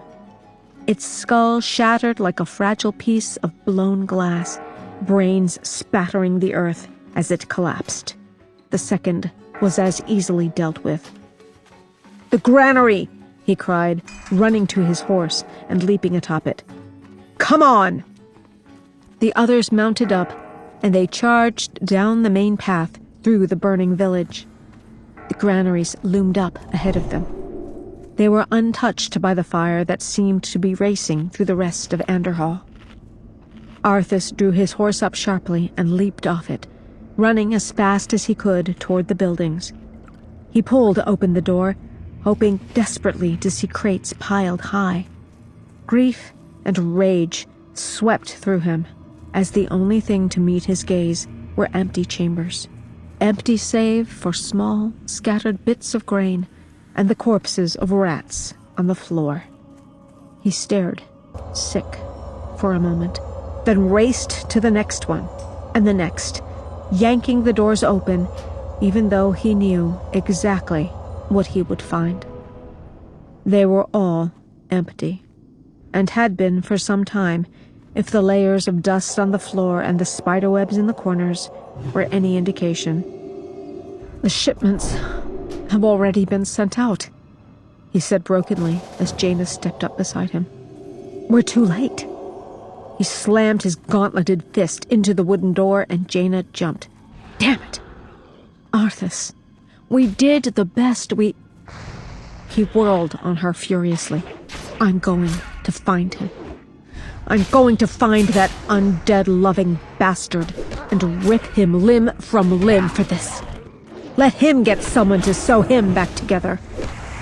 He stormed out, shaking. He'd failed. He'd had the man right there, and he'd failed. The grain had been sent out, and Light alone knew how many people would die because of that. Because of him. No. He was not going to let that happen. He would protect his people. He would die to protect them. Arthas clenched his fists. "North," he said to the men who trailed behind him, unaccustomed to seeing their generally good-natured prince in the grip of such fury. "That's the next place he'll go. Let's exterminate him, like the vermin he is." He rode like a man possessed, galloping north, almost absently slaughtering the shambling wrecks of human beings who attempted to stop him. He was no longer moved by the horror of it all. His mind's eye was filled with the vision of the man manipulating it, and the disgusting cult that perpetrated it. The dead would rest soon enough. Arthas had to ensure that no more would be made. At one point, there was a huge cluster of the undead. Rotting heads lifted as one, turning toward Arthas and his men, and they moved toward him. Arthas cried out, "For the light!" kicked his steed, and charged in among them, swinging his hammer and crying out incoherently, venting his anger and frustration on these, the perfect targets. At one point, there was a lull, and he was able to look around. Safe and secure, away from the field of battle, overseeing everything while risking nothing, stood a tall figure in a fluttering black cloak, as if waiting for them. Kel'Thuzad.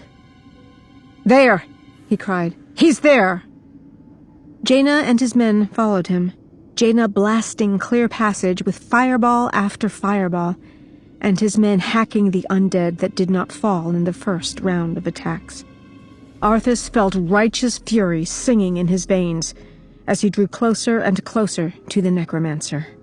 His hammer rose and fell, seemingly effortlessly, and he didn't even see those he struck down. His eyes were fixed on the man, if you could even call such a monster that, responsible for everything in the first place. Cut off the head, and the beast would die. Then Arthas was there. A bellow of raw fury exploded from him, and he swung, sweeping his brilliantly glowing hammer parallel to the ground, striking Kel'Thuzad at the knees and sending him flying. Others pressed in, swords slicing and hacking, the men venting their grief and outrage on the source, the cause of the entire disaster.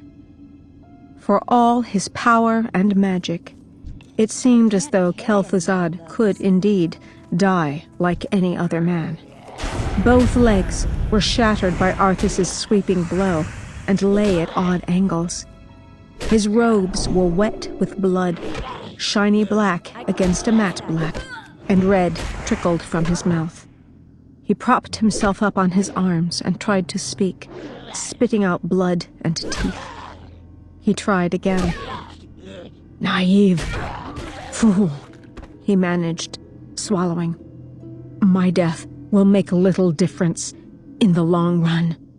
For now, the scourging of this land begins." His elbows buckled, and, eyes closing, he fell. The body began to rot immediately. Decomposition that should have taken days happened in mere seconds. The flesh paling, bloating, bursting open. The men gasped and started back, covering their noses and mouths. Some of them turned and vomited from the stench. Arthas stared, horrified and enraptured at the same time, unable to look away. Fluids gushed from the corpse, the flesh taking on a creamy consistency and turning black. The unnatural decomposition slowed, and Arthas turned away, gasping for fresh air. Jaina was deathly pale, with dark circles around her wide, shocked eyes. Arthas went to her and turned her away from the disgusting image. "What happened to him?" he asked quietly. Jaina swallowed, trying to calm herself. Again, she seemed to find strength in her detachment. "It is believed that, if necromancers are not perfectly precise in their magical workings, that, How generous. if they are killed, they are subject to..." Her voice trailed off, and suddenly she was a young What can I do woman, for you? looking sickened and shocked. That.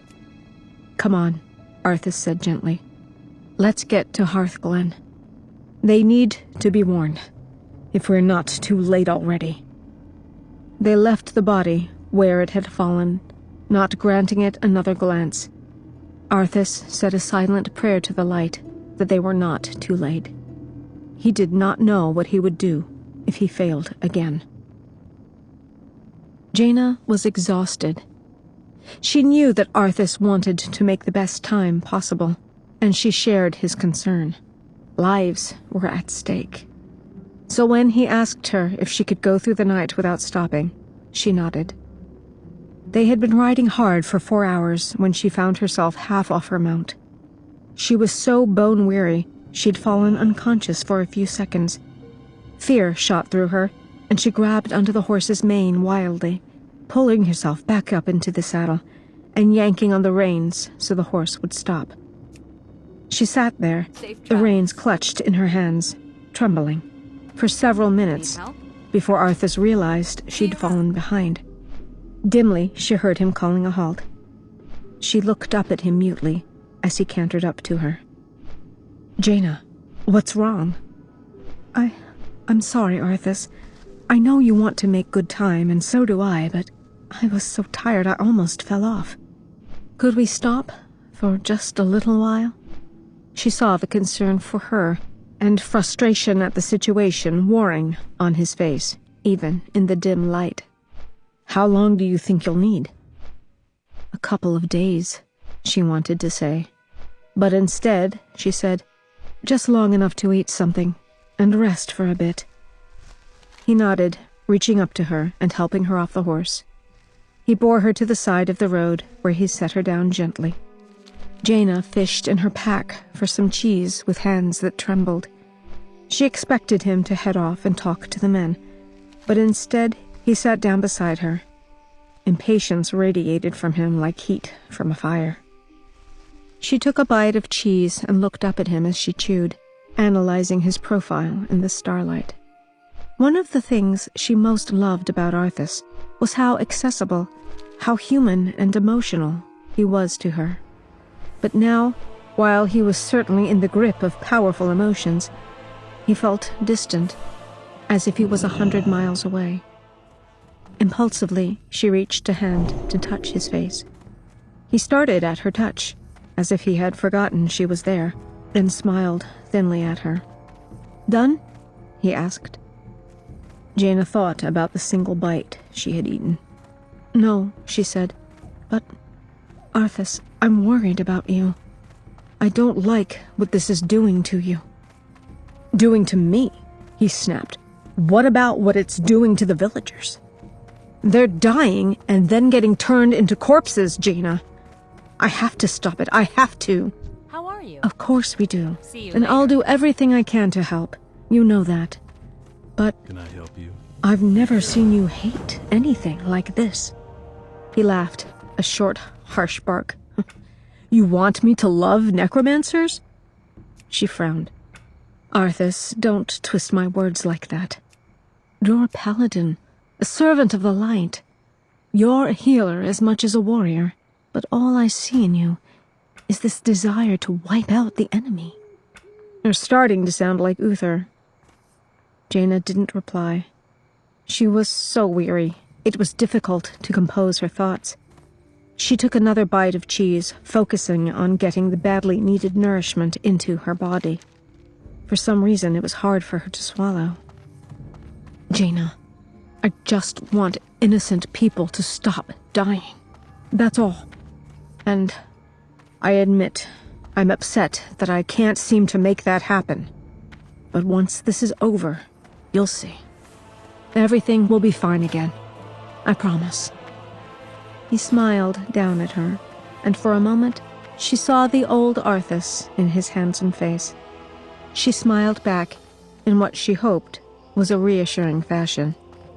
Are you done now? 2 bites. Jaina put the rest of the cheese away. Yes, I'm done. Let's keep going.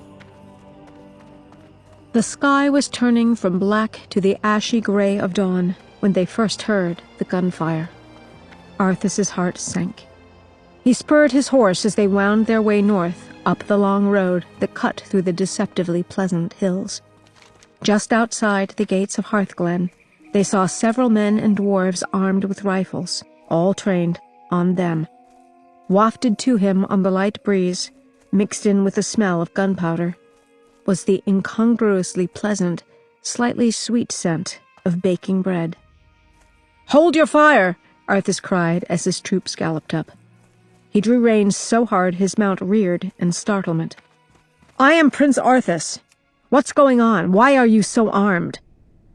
They lowered their rifles, clearly surprised to see their prince standing right in front of them. "Sir, you won't believe what's been going on." "Try me," Arthas said. Arthas was not surprised to hear the initial words, that the dead had risen and were attacking. What did surprise him was the term vast army. He glanced at Jaina. She looked utterly exhausted. The little break they had taken last night obviously hadn't been sufficient to restore her. "Sir," cried one of the scouts, rushing in, "the army! It's heading this way!" "Damn it," Arthas muttered. This small group of men and dwarves could handle a skirmish well enough, but not a whole damned army of the things. He made a decision. "Jaina, I'll stay here to protect the village. Go as quickly as you can and tell Lord Uther what's happened." "But—" "Go, Jaina! Every second counts." She nodded. Light bless her and that level head of hers. He spared her a smile of gratitude before she stepped through the portal she created and disappeared. "Sir," said Falric, and something in the tone of his voice made Arthas turn. "You'd better take a look at this." Arthas followed the man's gaze, and his heart sank. Empty crates, bearing the mark of Anderhall. Hoping against hope that he was wrong, Arthas asked in a voice that shook slightly, "What did those crates contain?" One of the Hearthglen men looked at him, puzzled. "Just a grain shipment from Anderhall. There's no need to worry, my lord. It's already been distributed among the villagers. We've had plenty of bread." That was the smell. Not the typical smell of baking bread, but slightly off, slightly too sweet, and then Arthas understood. He staggered, just a little, as the enormity of the situation, the true scope of its horror, burst over him. The grain had been distributed, and suddenly there was a vast army of the undead. "Oh no," he whispered. They stared at him, and he tried again to speak, his voice still shaking. But this time, not with horror, but with fury. The plague was never meant to simply kill his people. No, it was much darker, much more twisted than that. It was meant to turn them into. Even as the thought formed, the man who had answered Arthas's question about the crate bent over double. Several others followed suit. A strange green glow limned their bodies, pulsing and growing stronger. They clutched their stomachs and fell to the earth, blood erupting from their mouths, saturating their shirts. One of them stretched out a hand to him, imploring for healing. Instead, Arthas, repulsed, recoiled in horror, staring as the man writhed in pain and died in a matter of seconds. What had he done? The man had begged for healing, but Arthas had not even lifted a hand. But could this even be healed? Arthas wondered as he stared at the corpse. Could the light even... "Merciful light!" Falric cried. "The bread!" Arthas started at the shout, coming out of his guilty trance. Bread, the staff of life, wholesome and nourishing, had now become worse than lethal. Arthas opened his mouth to cry out, to warn his men, but his tongue was like clay in his mouth. The plague embedded into the grain, acted even before the shocked prince could find words. The dead man's eyes opened. He lurched upright into a seated position. And that was how Kel'Thuzad had created an undead army in so astonishingly short a time. Insane laughter echoed in his ears. Kel'Thuzad, laughing maniacally, triumphant even in death.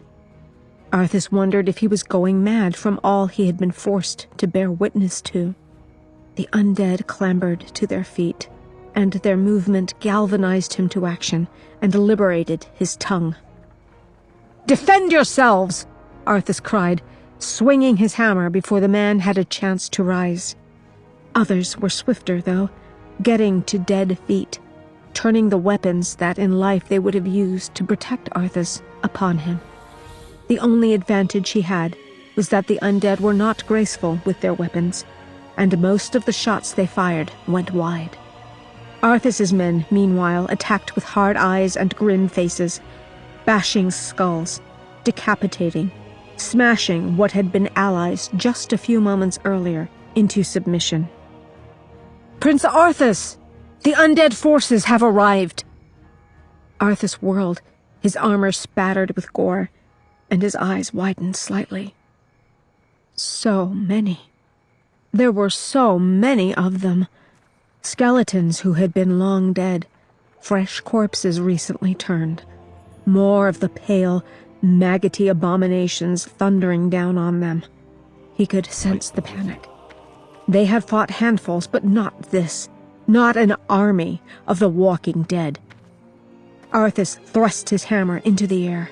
It flared to glowing life. "Hold your ground!" he cried, his voice no longer weak and shaking or harsh and angry. "We are the chosen of the light. We shall not fall." The light bathing his determined features, he charged. Jaina was more exhausted than she had admitted even to herself. Drained after the days of fighting with little or no rest, she collapsed after finishing the teleportation spell. She thought she blacked out for a moment, because the next thing she knew, her master was bending over her, lifting her off the floor. "Jaina, child, what is it?" "Uther," Jaina managed. "Arthas. Hearthglen." She reached up and clutched Antonidas' robes. "Necromancers. Kel'Thuzad. Raising the dead to fight." Antonidas' eyes widened. Jaina gulped and continued. "Arthas and his men are fighting in Hearthglen alone. He needs reinforcements immediately." "I think Uther is at the palace," Antonidas said. "I'll send several magi there right away, to open portals for as many men as he needs to bring. You did well, my dear. I'm very proud of you. Now, you get some rest." "No!" Jaina cried. She struggled to her feet, barely able to stand, forcing the exhaustion back by sheer will alone, holding out a shaking hand to keep Antonidas back. "I have to be with him. I'll be all right. Come on." Arthas had no idea how long he had been fighting. He swung his hammer almost ceaselessly, his arms shaking from the strain, his lungs burning. It was only the power of the light, flowing through him with quiet strength and steadiness, that kept him and his men on their feet. The undead seemed to be weakened by its power, although that seemed to be their only weakness. Only a clean kill. Arthas fleetingly wondered if you could call it a kill if they were already dead, stopped them in their tracks. They just kept coming, wave after wave of them. His subjects, his people, turned into these things. He lifted his weary arms for another blow when over the din of battle came a voice Arthas knew. "For Lordaeron! For the king!" The men rallied at Uther the Lightbringer's impassioned shout, renewing their attacks. Uther had come with a solid core of knights, fresh and battle-hardened. They did not shirk from the undead. Jaina, who, despite her bone weariness, had also portaled in with Uther and the knights, had apparently briefed them sufficiently, so that precious seconds were not wasted in stunned reaction. The undead fell more quickly now, and each wave was met with fierce and impassioned attacks from hammer, sword, and flame. Jaina sank down, her legs giving way beneath her, as the last of the walking dead burst into flames, stumbled about, and fell, dead in truth. She reached for a water skin and drank deeply, shaking, and fished out some dried meat to gnaw on. The fight was over, for the moment. Arthas and Uther had both removed their helms. Sweat matted their hair. She chewed on the meat and watched as Uther looked out over the sea of undead corpses and nodded his satisfaction. Arthas was staring at something, his expression stricken. Jaina followed his gaze and frowned, not understanding. Corpses were everywhere, but Arthas was looking almost as if in a daze at the bloated, fly-riddled body of not one of his soldiers, or even a man, but of a horse. Excellent. Uther walked up to his student and clapped Arthas on the shoulder. "I'm surprised that you kept things together as long as you did, lad." His voice was warm with pride, and a smile was on his lips. "If I hadn't arrived just then, Arthas whirled. Look, I did the best I could, Uther." Both Uther and Jaina blinked at the harsh tone of voice. He was overreacting. Uther wasn't censuring him. He was praising him. "If I'd had a legion of knights riding at my back, I would have—" Uther's eyes narrowed. "Now is not the time to be choking on pride. From what Jaina has told me, what we faced here was only the beginning." Arthas's sea-green eyes darted to Jaina. He was still smarting from the perceived insult, and for the first time since Jaina had met him, she found herself shrinking a little from that piercing gaze. "Or did you not notice that the undead ranks are bolstered every time one of our warriors falls in battle?" Uther persisted. "Then we should strike at their leader," Arthas snapped. "Kel'Thuzad told me who it was and where to find him. It's something called a Dreadlord. His name is Mal'Ganis, and he's in Stratholme. Stratholme, Uther. The very place where you were made a paladin of the light.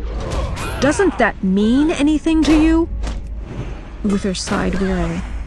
"Of course it does, but I'll go there and kill Mal'Ganis myself if I have to," Arthas cried. Jaina stopped chewing and stared at him. She had never seen him like this. "Easy, lad. Brave as you are, you can't hope to defeat a man who commands the dead all by yourself. Then feel free to tag along, Uther. I'm going, with or without you." Before either Uther or Jaina could protest further, he'd leaped into the saddle, yanked his steed's head around, and headed south. Jaina got to her feet, stunned. He'd left without Uther, without his men, without her. Uther quietly stepped beside her. She shook her fair head. "He feels personally responsible for all the deaths," she told the older paladin quietly. "He thinks he should have been able to stop this." She looked up at Uther. "Not even the Magi of Dalaran, the ones who warned Kel'Thuzad in the first place, suspected what was going on. Arthas couldn't possibly have known. He's feeling the weight of the crown for the first time," Uther said quietly. "He's never had to before. This is all part of it, my lady. Part of learning how to rule wisely and well. I watched Tyrannus struggle with the same thing when he was a young man. Both good men, both wanting to do the right things for their people, to keep them safe and happy." His eyes were thoughtful as he watched Arthas fade into the distance. "But sometimes the only decision is which is the lesser evil. Sometimes there's no way to fix everything. Arthas is learning that. I think I understand, but I can't let him just charge off by himself. No. Once I get the men ready for a long march, we'll be on his trail. You should rest up, too. Jaina shook her head. No, you shouldn't be alone. Lady Proudmoore, if I may, Uther said slowly. It might be good to let him clear his head. Follow him if you must, but give him a little time to think. His meaning was obvious. She didn't like it, but she agreed with him. Arthas was distraught. He was feeling angry and impotent, and wasn't in a state to be reasoned with. And it was precisely for those reasons she couldn't let him be, really, alone. All right, she said. She mounted up and murmured the spell. She saw Uther grin as he suddenly realized he could no longer see her. I'll follow him. Come as soon as your men are ready. She would not follow him too closely. She was invisible, but not silent. Jaina squeezed her horse with her knees into a canter to pursue the bright, brooding prince of Lordaeron. Arthas kicked the horse hard, angry that it was not going faster, angry that it was not invincible, angry that he had not figured out what was going on in time to stop it. It was almost overwhelming. His father had had to deal with orcs, creatures from another world, flooding into their own, brutal and violent and bent on conquest. That seemed like child's play to Arthas now. How would his father and the Alliance have fared against this, a plague that not only killed people, but in a sick twist that only a deranged mind would find amusing, animated their corpses to fight their own friends and families? Would Tyrannus have done any better? One moment, Arthas thought he would have, that Tyrannus would have figured out the puzzle in time to stop it, to save the innocent. And the next, he rationalized that no one could have done so. Tyrannus would have been as helpless as he in the face of this horror. So deep in thought was he, that he almost didn't see the man standing in the road, and it was with a sharp, startled yank that he pulled his mount to the side just in time. Chagrined, worried, and furious at being made so, Arthas snapped, "Fool! What are you doing? I could have run you down!" The man was unlike any Arthas had ever seen before, and yet he struck the youth as somewhat familiar. Tall, broad-shouldered, he wore a cloak that seemed to be made entirely out of shiny black feathers. His features were shadowed by the cowl, but his eyes were bright as they peered up at Arthas. A beard streaked with gray parted, revealing a white smile. "You would not have harmed me, and I required your attention," he said, his voice deep and mild. "I spoke to your father, young one. He would not hear me. Now I come to you." He bowed, and Arthas frowned. It seemed to be mocking. "We must talk." Arthas snorted. Now he knew why this mysterious, dramatically clad stranger seemed so familiar. He was some kind of mystic, a self-styled prophet, Tyrannus had said, able to transform into a bird. He'd had the gall to come right into Tyrannus's own throne room, with some kind of doomsday blather. "I have no time for this," Arthas growled, gathering up his horse's reins. "Listen to me, boy." There was no mocking note in the stranger's voice now. His voice cracked like a whip, and despite himself, Arthas listened. "This land is lost. The shadow has already fallen, and nothing you do will deter it. If you truly wish to save your people, lead them across the sea, to the west." Arthas almost laughed. His father had been right. This was a madman. Flee. My place is here, and my only course is to defend my people. I will not abandon them to this hideous existence. I will find the one behind this and destroy him, You're a fool if you think otherwise. A fool, am I? I suppose I am. To think the son would be wiser than the father. The bright eyes looked troubled. Your choice is already made. You will not be swayed by one who sees farther than you. I've only your word that you see farther. I know what I see, and what I have seen, and that is that my people need me here. The prophet smiled now sadly. It is not only with our eyes that we see, Prince Arthas. It is with our wisdom and our hearts. I will leave you one final prediction. Just remember, the harder you strive to slay your enemies, the faster you'll deliver your people into their hands. Arthas opened his mouth for a furious retort, but at that instant, the stranger's shape shifted. The cloak seemed to close about him like a second skin. Wings, jet black and glossy, sprouted from his body even as he shrank to the size of an ordinary raven. With a final harsh caw that sounded frustrated to Arthas, the bird that had been a man leaped into the air, wheeled once, and flew off. He watched it go, vaguely troubled. The man had seemed so certain. I'm sorry for concealing myself, Arthas. Jaina's voice coming out of nowhere. Startled, Arthas whipped his head around, trying to find her. She materialized in front of him, looking contrite. I just wanted to. Don't say it. He saw her start in surprise, saw those blue eyes widen, and instantly regretted snapping at her. But she shouldn't have sneaked up on him like this, spied on him like this. He came to Antonidas too, she said after a moment, doggedly continuing with what she had intended to say, despite his reprimand. I have to say that I sensed tremendous power about him, Arthas. She rode closer to him, peering up at him. This plague of the undead. Nothing like this has ever been seen before in the history of the world. It's not just another battle, or another war. It's something much bigger and darker than that. And maybe you can't use the same tactics to win.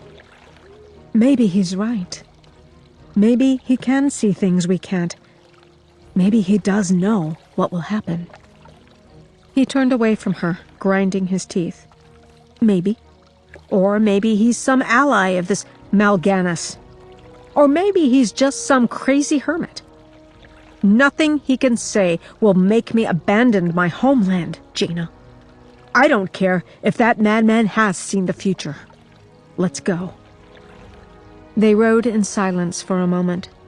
Then Jaina said quietly, Uther will be following. He just needed some extra time to prepare the men. Arthas stared straight ahead, still fuming. Jaina tried again. Arthas, you shouldn't... I am sick of people trying to tell me what I should and shouldn't do. The words burst from him, startling himself as much as Jaina. What's going on here is beyond horrible, Jaina. I can't even find words to describe it. And I'm doing everything I possibly can. If you're not going to support my decisions, then maybe you don't belong here. He eyed her, his expression softening. You look so tired, Jaina. Maybe you should go back. She shook her head, staring straight ahead, not meeting his gaze. You need me here. I can help. The anger bled away from him, and he reached for her hand, closing fingers encased in metal over hers gently. I shouldn't have spoken to you like that, and I'm sorry. I'm glad you're here. I'm always glad of your company. He bent and kissed her hand. Color came to her cheeks, and she smiled at him, the furrow in her brow uncreasing. Dear Arthas, she said softly. He squeezed her hand and let it go. They rode hard the rest of the day, not speaking much, and halted to make camp as the sun was going down. Both of them were too weary to hunt for any fresh meat, So they simply took out some dried meat, apples, and bread. Arthas stared at the loaf in his hand. From the ovens of the palace, baked with grain grown locally, not from Anderhall. It was wholesome fare, nourishing and delicious, smelling yeasty and good, and not sickly sweet. A simple, basic food. Something that everyone, anyone, should be able to eat without fear. His throat suddenly closed up, and he placed the bread down, unable to eat a bite, and he put his head in his hands. For a moment, he felt overwhelmed, as if a tidal wave of despair and helplessness washed over him. Then Jaina was there, kneeling beside him, resting her head on his shoulder, while he struggled to compose himself. She said nothing. She did not need to. Her simple, supportive presence was all he needed. Then, with a deep sigh, he turned to her and took her in his arms. She responded, kissing him deeply, needing comfort and reassurance from him as much as he did from her. Arthas ran his hands through her silky golden hair and breathed her scent.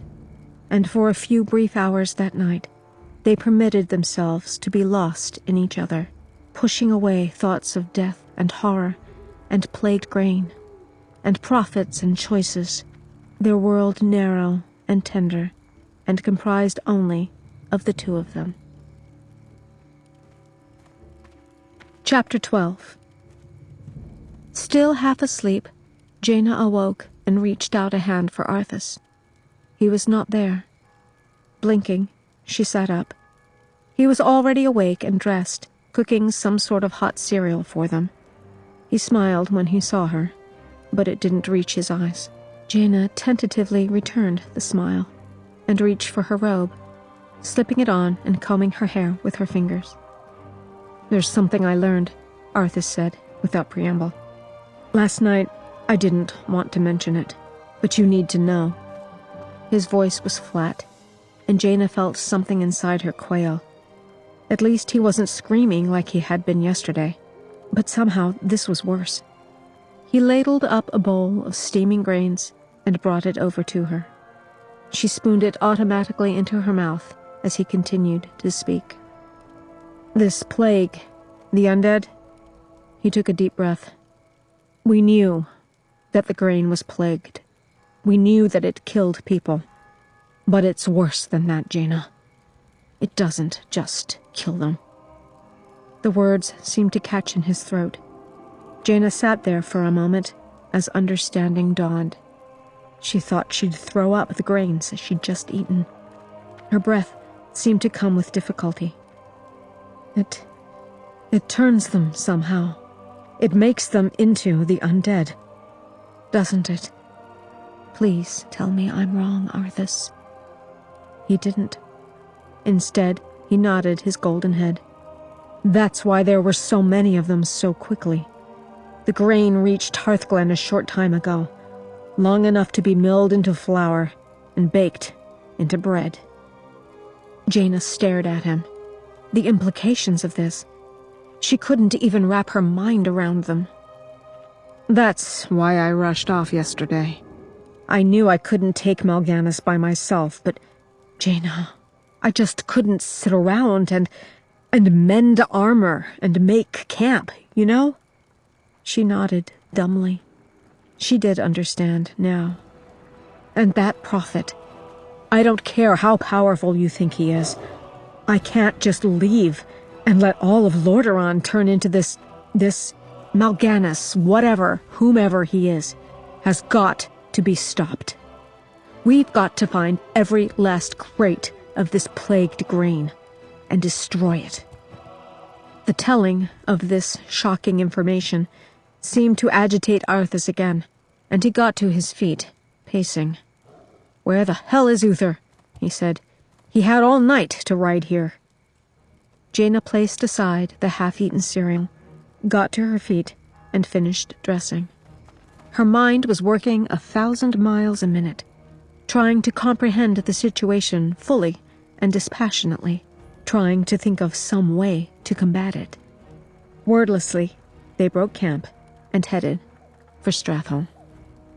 The ashy grayness of dawn only darkened as the clouds closed off the sun. Rain began to fall, chilly and stinging. Both Arthas and Jaina flipped the hoods of their cloaks up, but that did little to keep Jaina dry, and she was shivering by the time they reached the gates of the great city.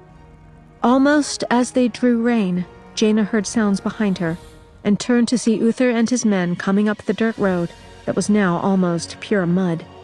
By this point, Arthas had worked himself up again, and he turned to Uther with a bitter grin. "Glad you could make it, Uther," he snapped. Uther was a patient man, but he lost his temper now. Arthas and Jaina were not the only ones under strain. "Watch your tone with me, boy. You may be the prince, but I'm still your superior as a paladin.